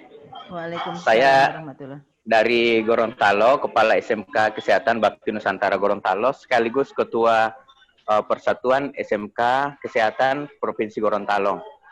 Pak Dirjen, saya sangat merespon ide yang Pak Dirjen sampaikan beberapa waktu lalu tentang perkawinan massal. Pak Dirjen, saya sangat setuju dengan ide ini, kita dukung semuanya, tapi mungkin Pak Dirjen, berdasarkan pengalaman yang sudah bertahun-tahun kita lalui di SMK, kita mestinya mengawali dengan pernikahan massal, Pak Dirjen. Pernikahan yang saya maksud di sini adalah MOU-nya itu harus dari atas, dari pusat, dari induknya. Misalnya, kita MOU dengan Menteri Kesehatan agar MOU ini bisa berlaku ke semua rumah sakit di seluruh Indonesia. Kita MOU dengan dunia usaha, dunia industri yang punya induk misalnya di Jakarta, dan MOU itu berlaku sampai ke daerah.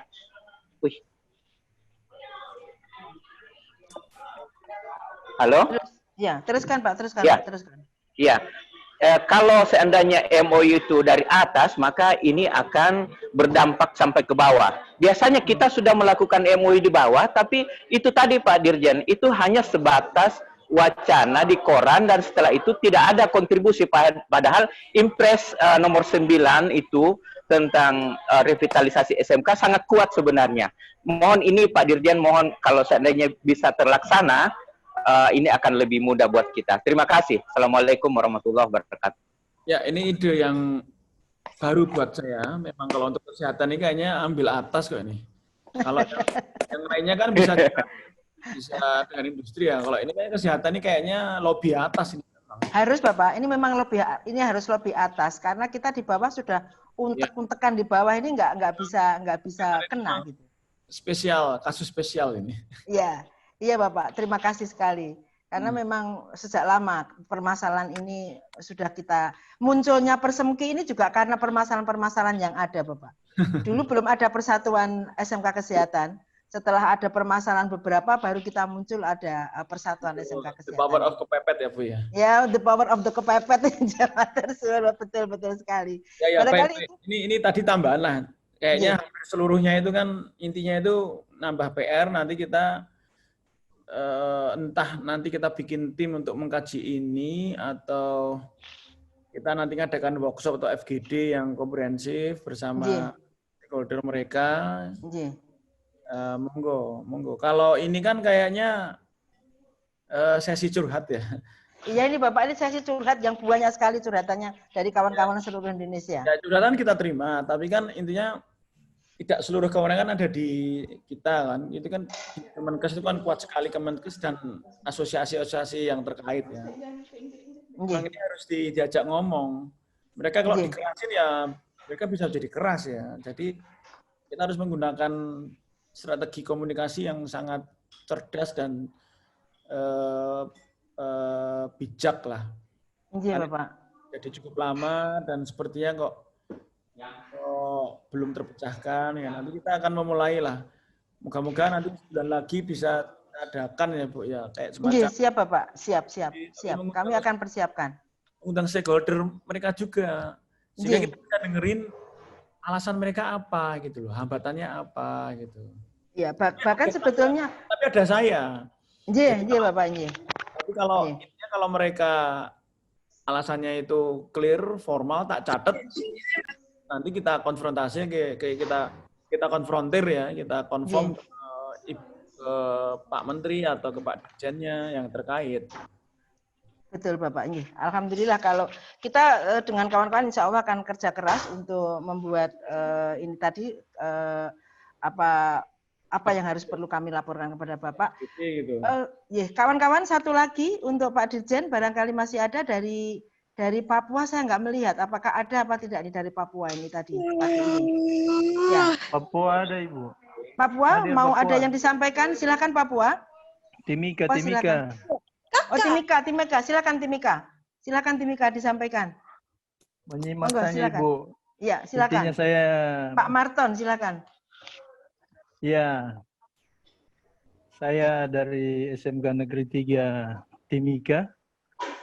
Hanya bisa menyampaikan terima kasih untuk usaha dari DPP dan juga buat Pak Dirjen yang mau menerima keluhan-keluhan kami. Seperti itu, Bu. Intinya, Timika ini tidak ada kendala, Ibu, masalah PKL atau apapun.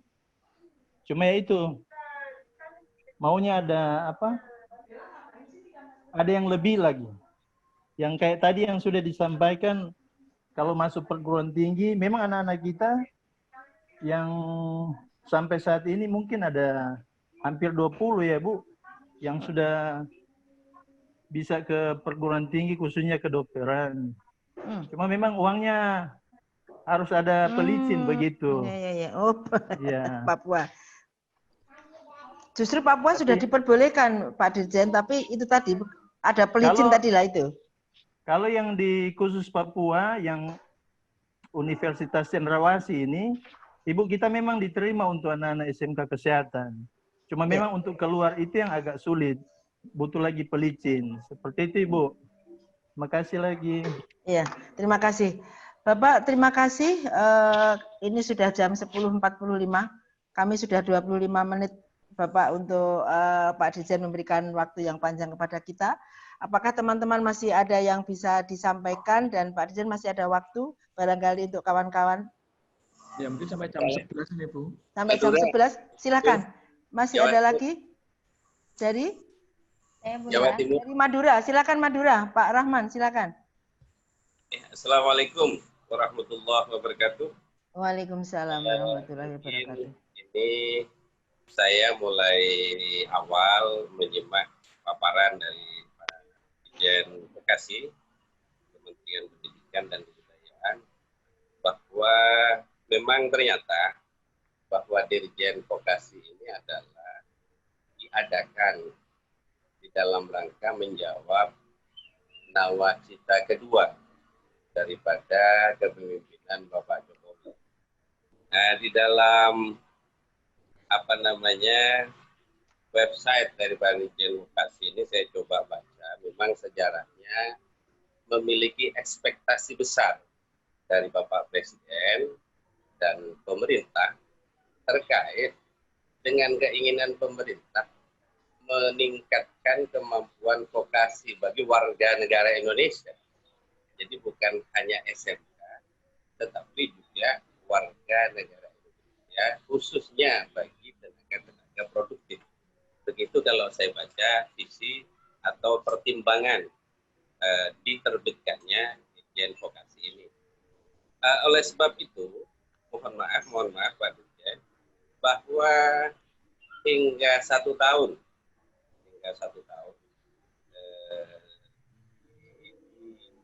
Pak Rahman bisa singkat apa yang mau disampaikan ke Pak Dirjen? Saya begini, bahwa karena SMK ini adalah memang, terutama SMK Kesehatan adalah memang bidangnya vokasi, maka barangkali harapan saya, karena memang ekspektasinya besar kepada Pak Wikan ini sebagai Dirjen, agar sebagian besar daripada program kerja dan sekaligus yang mengikutinya itu benar-benar diarahkan dalam rangka menjawab persoalan-persoalan yang ada di SMK Kesehatan berikut lulusannya.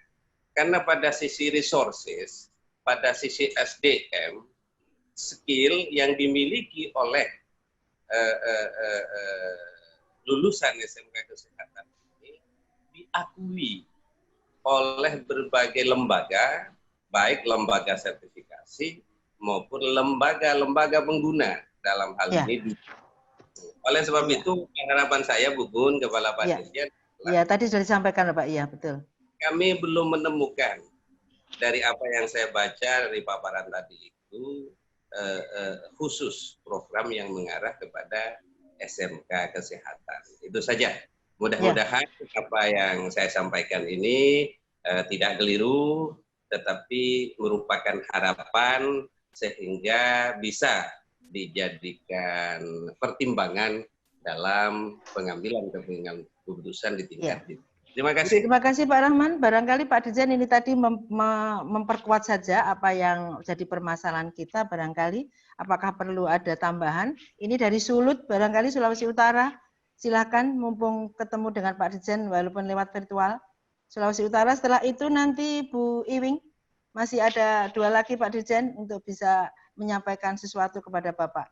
Sulut barangkali, silakan. Sulut ada di mana? Sulawesi Utara. Halo, ini masuk di sini. Kalau tidak ada? Ada Bu. Ada, bisa? Silakan. Ya. Silakan Pak Nofri, silakan. Ya, saya Pak Nofri Sumampo, Ketua DPD SMK Sulawesi Utara, sekaligus Kepala SMK Kristen 2 Tomohon. Minta maaf nih untuk Mas Dirjen, berkenaan dengan kebijakan dan eksistensi SMK Kesehatan. Saya sebagai Ketua DPD Provinsi Sulawesi Utara masih memiliki kendala tersendiri berkenaan dengan eksistensi SMK itu sendiri di mata Dikda. Karena sepertinya SMK Kesehatan itu masih dianggap seperti apa ya? Karena pada 3 tahun kemarin itu sempat diisukan untuk diadakan moratorium. Berhubung begini Pak, kendala kami begini Pak, Mas Dirjen, kebetulan kan kepala dinas kami itu orang kesehatan, dokter memang, yang mengetahui betul tentang kualifikasi, kompetensi berkenaan dengan tenaga kesehatan. Sehingga kadang-kadang sulit kami untuk melaksanakan kegiatan-kegiatan yang sifatnya harus menunjukkan eksistensi SMK Kesehatan karena banyak kali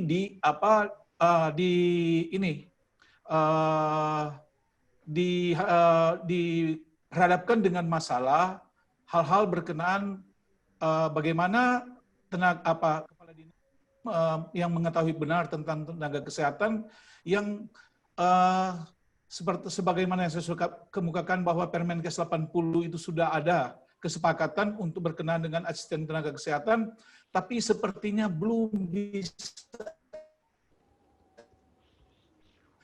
Ini berarti bahwa lembaga-lembaga yang semestinya harus memberikan support kepada kami itu masih menganggap atau masih meragukan SMK kesehatan itu.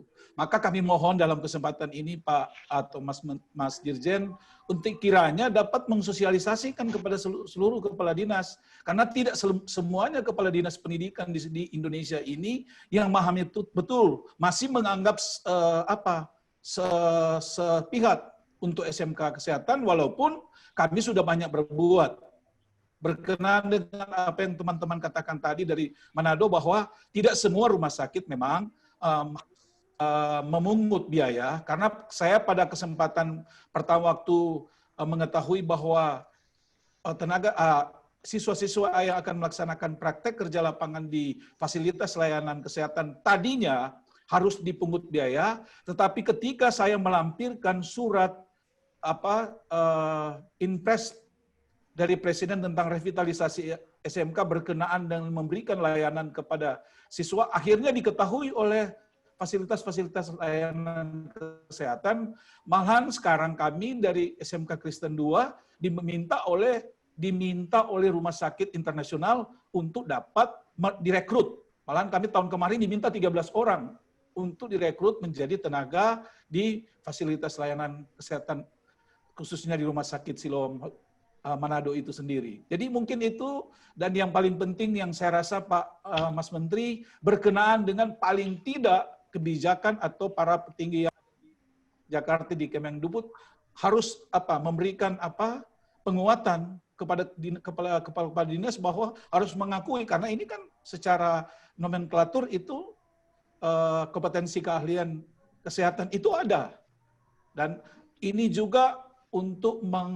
sebagai aspirasi dari teman-teman kepala-kepala SMK di Sulawesi Utara dalam rangka untuk kiranya menyampaikan kepada pihak Kemendikbud memperkuat, supaya karena Bapak Ibu tahu sendiri kalau orang yang mengepalai dinas pendidikan dari orang kesehatan ke seorang dokter masih meragukan, dianggap masih meragukan lulusan daripada SMK kesehatan. Terima kasih Pak. Ya, terima kasih Pak Nafri. Pak Dirjen ada tanggapan karena ini menguatkan, alhamdulillah di Sulut bahkan sudah diakui untuk lulusan SMK kesehatannya. Ya, tambahin tadi kan selain ada stakeholder yang harus disadarkan juga beberapa kepala dinas kan. Iya. Iya. Baik, nanti terima kasih. Masukan ya Bu. Iya, terima kasih. Iya Bapak. 3 menit Mbak Iwing silakan. Mbak Iwing silakan 3 menit, sisa waktu 3 menit silakan. Bunda. Assalamualaikum warahmatullahi wabarakatuh. Waalaikumsalam. Perkenalkan saya Iwing Suciulan Astuti dari SMK Kesehatan Anissa 3 Bogor, Bapak Mas Dirjen. Mohon maaf, mungkin pertama saya akan sedikit berbagi sharing dengan teman-teman di sini semua. Untuk PKL sendiri, alhamdulillah di sekolah kami khususnya itu tidak menghadapi kendala. Dan ada Dudi yang malah membayar atau menyediakan makan serta transport untuk anak-anak kami. Alhamdulillah. Tetapi memang tidak semuanya, Mas. Hanya di panti lansia atau di komunitas saja. Bukan di rumah sakit. Ya. Betul, Bunda. Itu ada di kawasan Sentul. Dan alhamdulillah saya dengan pihak Sentul ini sudah bekerja sama dengan baik sejak PKL, dan ini sedang dalam proses untuk perekrutan guru Dudi ke sekolah kami setiap hari Sabtu untuk di semester selanjutnya. Dan untuk rumah sakit lain, saya pernah mengalami perjuangan panjang, Mas. Ada rumah sakit yang menolak sekolah saya penasaran kenapa sebabnya, saya deketin terus sampai akhirnya berhasil, dan saya ajak gurunya untuk mengajar di sekolah kami. Nah, jadi sekarang alhamdulillah alumni saya aman untuk kerja di rumah sakit itu, alhamdulillah ada formasi setiap tahun. Tapi memang kami juga mempunyai rumah sakit sendiri dan klinik sendiri. Nah, yang jadi pertanyaan ketika saya berkomunikasi dengan Dudi kembali untuk masalah PKL, pihak Dudi ini merasa ketakutan untuk menerima anak-anak PKL, Mas. Karena pertama, masih dalam kondisi pandemi. Yang kedua, protap atau protokol PKL sendiri dalam masa pandemi itu memang belum pernah dikeluarkan oleh regulasi dari pemerintah. Saya pernah membaca regulasi surat edaran nomor 1 tahun 2020. Di sini isinya untuk PKL siswa yang kelas 11 tahun 2019 tahun 2020. Itu bisa digantikan dengan kegiatan KWU atau praktek di sekolah. Tapi itu termasuk dengan lulusan kami yang sudah lulus tahun kemarin, Mas. Yang alhamdulillah saat ini sudah banyak yang bekerja dan kuliah. Nah, yang saya pertanyakan bagaimana dengan tahun 2020-2021? Kami masih punya kelas 12 itu satu level di analis dan perawat.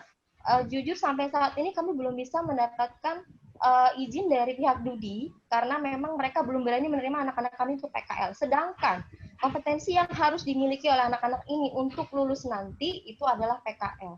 Kami baru bisa melaksanakan PKL di panti atau komunitas selama 1 bulan. Itu sudah aman sebelum pandemi.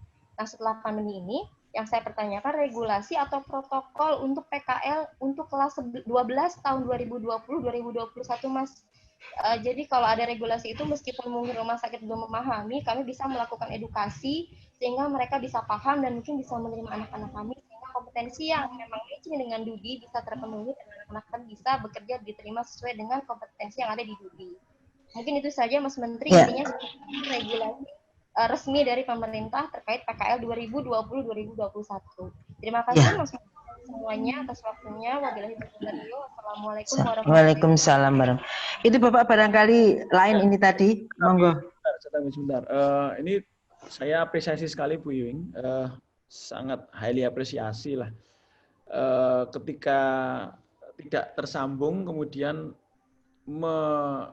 mengutamakan komunikasi dengan mereka, diajak melihat, kemudian ayo diputuskan bersama. Itu contoh yang mohon bisa dilakukan oleh semuanya di sini. Yeah. Komunikasi ini tidak sesimpel cara komunikasi itu bukan berarti kalau ngomong sopan, tapi juga berpikir bagaimana strateginya, siapa dan sebagainya. Dan kenyataannya bisa ketika mereka kita ajak untuk melihat dan kurikulum mesti dibikin bersama. Baik, itu satu high apresiasi mohon ditingkatkan oleh semuanya. Jadi kalau bagi yang belum yakin, ajak saja, diundang, ayo diajak masak bersama. Dan yang kedua, masalah kurikulum di pandemi, ya kalau pandemi ini memang untuk kesehatan ini memang ya lebih susah ya untuk dicarikan solusinya ya. Kalau teknik komputer atau apa kan cuma tinggal coba ganti project bikin software. Iya, iya. Ini manusia ya Bapak ya. Manusia dan sekarang lagi sakit topiknya ini kan. Iya. Ya nanti coba kami diskusikan dengan Kemenkes ini seperti apa nanti. Iya. Siap. Siap Bapak. Pak Dirjen terima kasih sekali atas waktunya. Poin juga ya Bu tadi yang bingung tadi. Poin yang pokoknya kami tunggu poin-poinnya. Siap, siap Pak Ketua Persemki dan Pak Keskindo insya Allah segera memberikan masukan ke Bapak. Mudah-mudahan bisa diinisiasi untuk ke tingkat atas Bapak. Terima kasih. Pak Dirjen terima kasih atas waktunya, luar biasa hari ini. Teman-teman insya Allah puas dengan apa yang didiskusikan pada siang hari ini karena semua permasalahan sepertinya sudah dicurhatkan kepada Pak Dirjen. Ya, curhatnya sudah penuh ini. Solusinya yang kita tunggu Pak Dirjen. Ini solusinya yang mudah-mudahan tidak sampai dalam waktu yang lama kami bisa memberikan masukan kepada Bapak sehingga nanti Bapak bisa segera melanjutkan kepada yang lebih di atas, yang di atas ini karena kita hanya bisa di bawah. Untuk itu terima kasih, kita berikan aplaus walaupun jarak jauh. Terima kasih Pak Dirjen atas waktunya bisa memberikan solusi kepada kami SMK Kesehatan. Terima kasih. Akhirul kalam wassalamualaikum warahmatullahi wabarakatuh. Waktu kami serahkan kepada pembawa acara. Monggo dipersilahkan Bu Ati. Terima kasih Dr. Gunarmi, terima kasih Mas Dirjen. Ini saya jadi follower memanggil Mas saja karena ternyata masih sangat muda dan energik. Yang pastinya diskusi pada pagi dan siang hari ini sangat mencerahkan dan memuaskan kami semua. Ya, silakan Pak Dirjen. Bapak Dirjen yang kami hormati, kami tidak hanya sekedar bernyanyi, tapi kami merupakan satu grup paduan suara. Nanti kami bernyanyi bersama-sama Bapak, dan itu lebih gaungnya lebih terdengar. Kalau kita nyanyi solo itu kurang begitu gregetnya, tapi kalau kita bernyanyi secara bersama-sama dalam sebuah alunan paduan suara, insya Allah akan menghasilkan harmoni dan bisa berimplikasi langsung terhadap keberlangsungan SMK Kesehatan di seluruh Indonesia. Amin. Untuk Pak Dirjen, itu, ada yang mau ditambahkan? seminar nasional pada siang hari ini sudah selesai. Nanti kita akan sesi berikutnya adalah Bapak Dirjen, mohon pangestunipun kami hari ini 5 tahun, ini nanti ada potong tumpeng Bapak, akan sangat mengesankan apabila sesuai rencana yang dulu itu kita berencana memang seperti biasa dirayakan besar-besaran Pak. Kalau sebenarnya tahun ini kita rencana itu insya Allah ke luar negeri Pak, ke Yerusalem sama ke Mekah, tapi ternyata pandemi jadi ini agak tertunda. Semoga tahun depan, dan tentunya ada expo tingkat nasional bersama LSP, juga bersama Dudi dan lain sebagainya. Semoga tahun depan kita dapat ketemu Pak dalam expo SMK Kesehatan. Demikian tadi. Onje, Bapak berkenan ngendikan, Pak Dirjen? Iya. Monggo, disilakan. Saya cuma mau klarifikasi, saya itu STW, Bu, setengah tua. Ya. Kalau Mas Menteri itu masih muda, iya. Kalau saya sudah STW.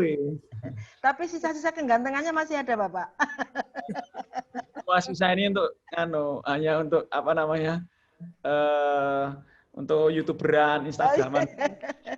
Kalau di YouTube masih kelihatan muda sekali, Bapak, kalau di YouTube itu. Terima kasih, Ibu dan Bapak. Tentunya, ya gimana ya, kita baru menghadapi satu situasi yang tidak mudah, baik pandemi maupun situasi khusus untuk vokasi kesehatan ini nggak mudah. Satu situasi yang butuh suasana perjuangan, keprihatinan, serta apa ya, fokus kita adalah untuk anak-anak kita. Saya itu punya indikator, saya merasa bahagia kalau anak-anak kita sukses dan bahagia. Amin. Mereka belum, ya berarti ya kita belum boleh merasa bahagia atau merasa sukses.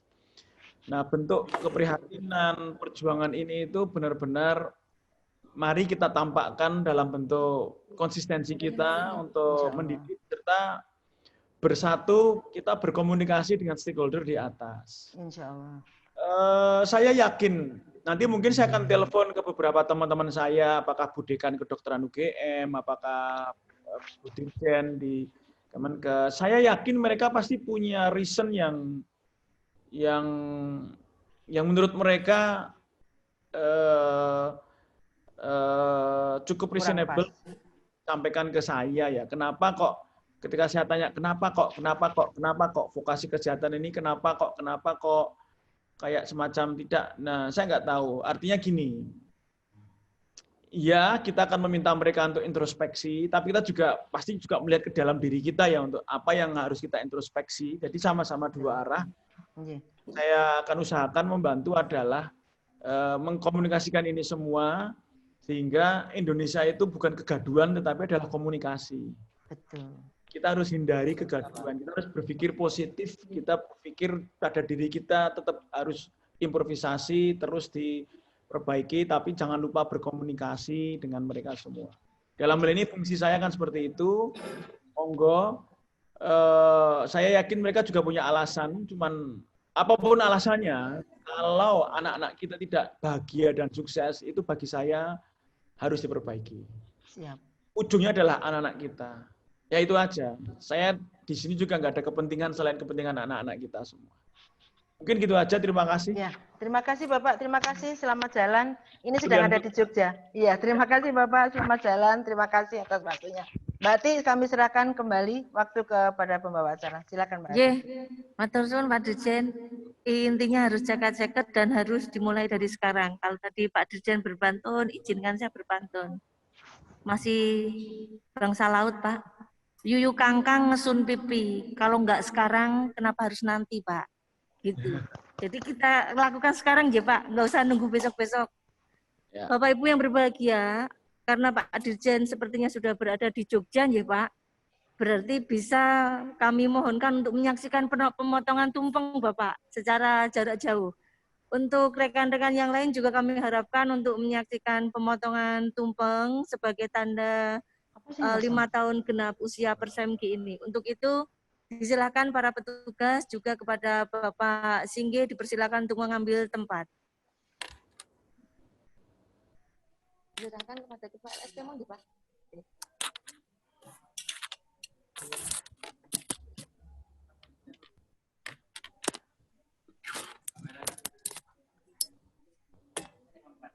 Ya, selamat yang ada di kantor Persemki. Kami menyaksikan dari kejauhan. Alhamdulillah Bapak Dirjen, kami sedang ada di NTB ini, tapi alhamdulillah bisa mengikuti Bapak di sini. Selamat ini para Persemki, potong tumpeng silakan.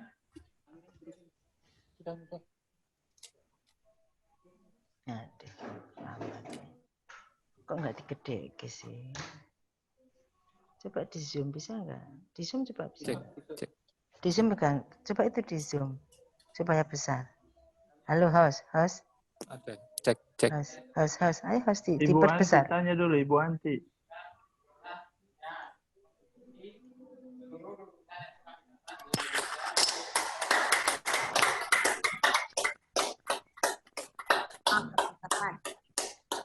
Terima kasih. Selamat ulang tahun. Selamat ulang tahun.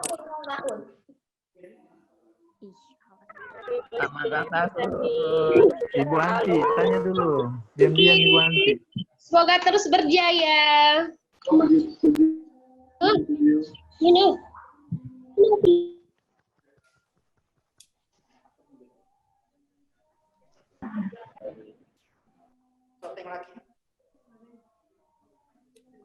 Oh, enggak di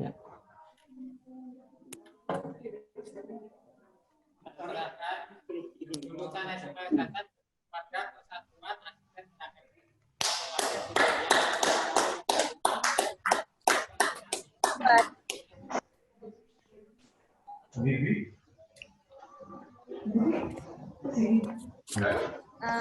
Pak Dirjen izin menyampaikan, acara demi acara telah kita lalui bersama dan dengan puji syukur alhamdulillah. Saya kira harapan kami ke depan kami masih bisa berkomunikasi silaturahmi kepada Pak Dirjen dan menemukan solusi yang terbaik untuk kesusahan-kesusahan yang selama ini kita hadapi. Alhamdulillah dal kalam wa in bahjatina mini al afan wal maghfirah wallahumma fiq ila aqwamitorik. Assalamualaikum warahmatullahi wabarakatuh. Sampai jumpa. Waalaikumsalam warahmatullahi wabarakatuh. Selamat ulang tahun. Mohon pamit.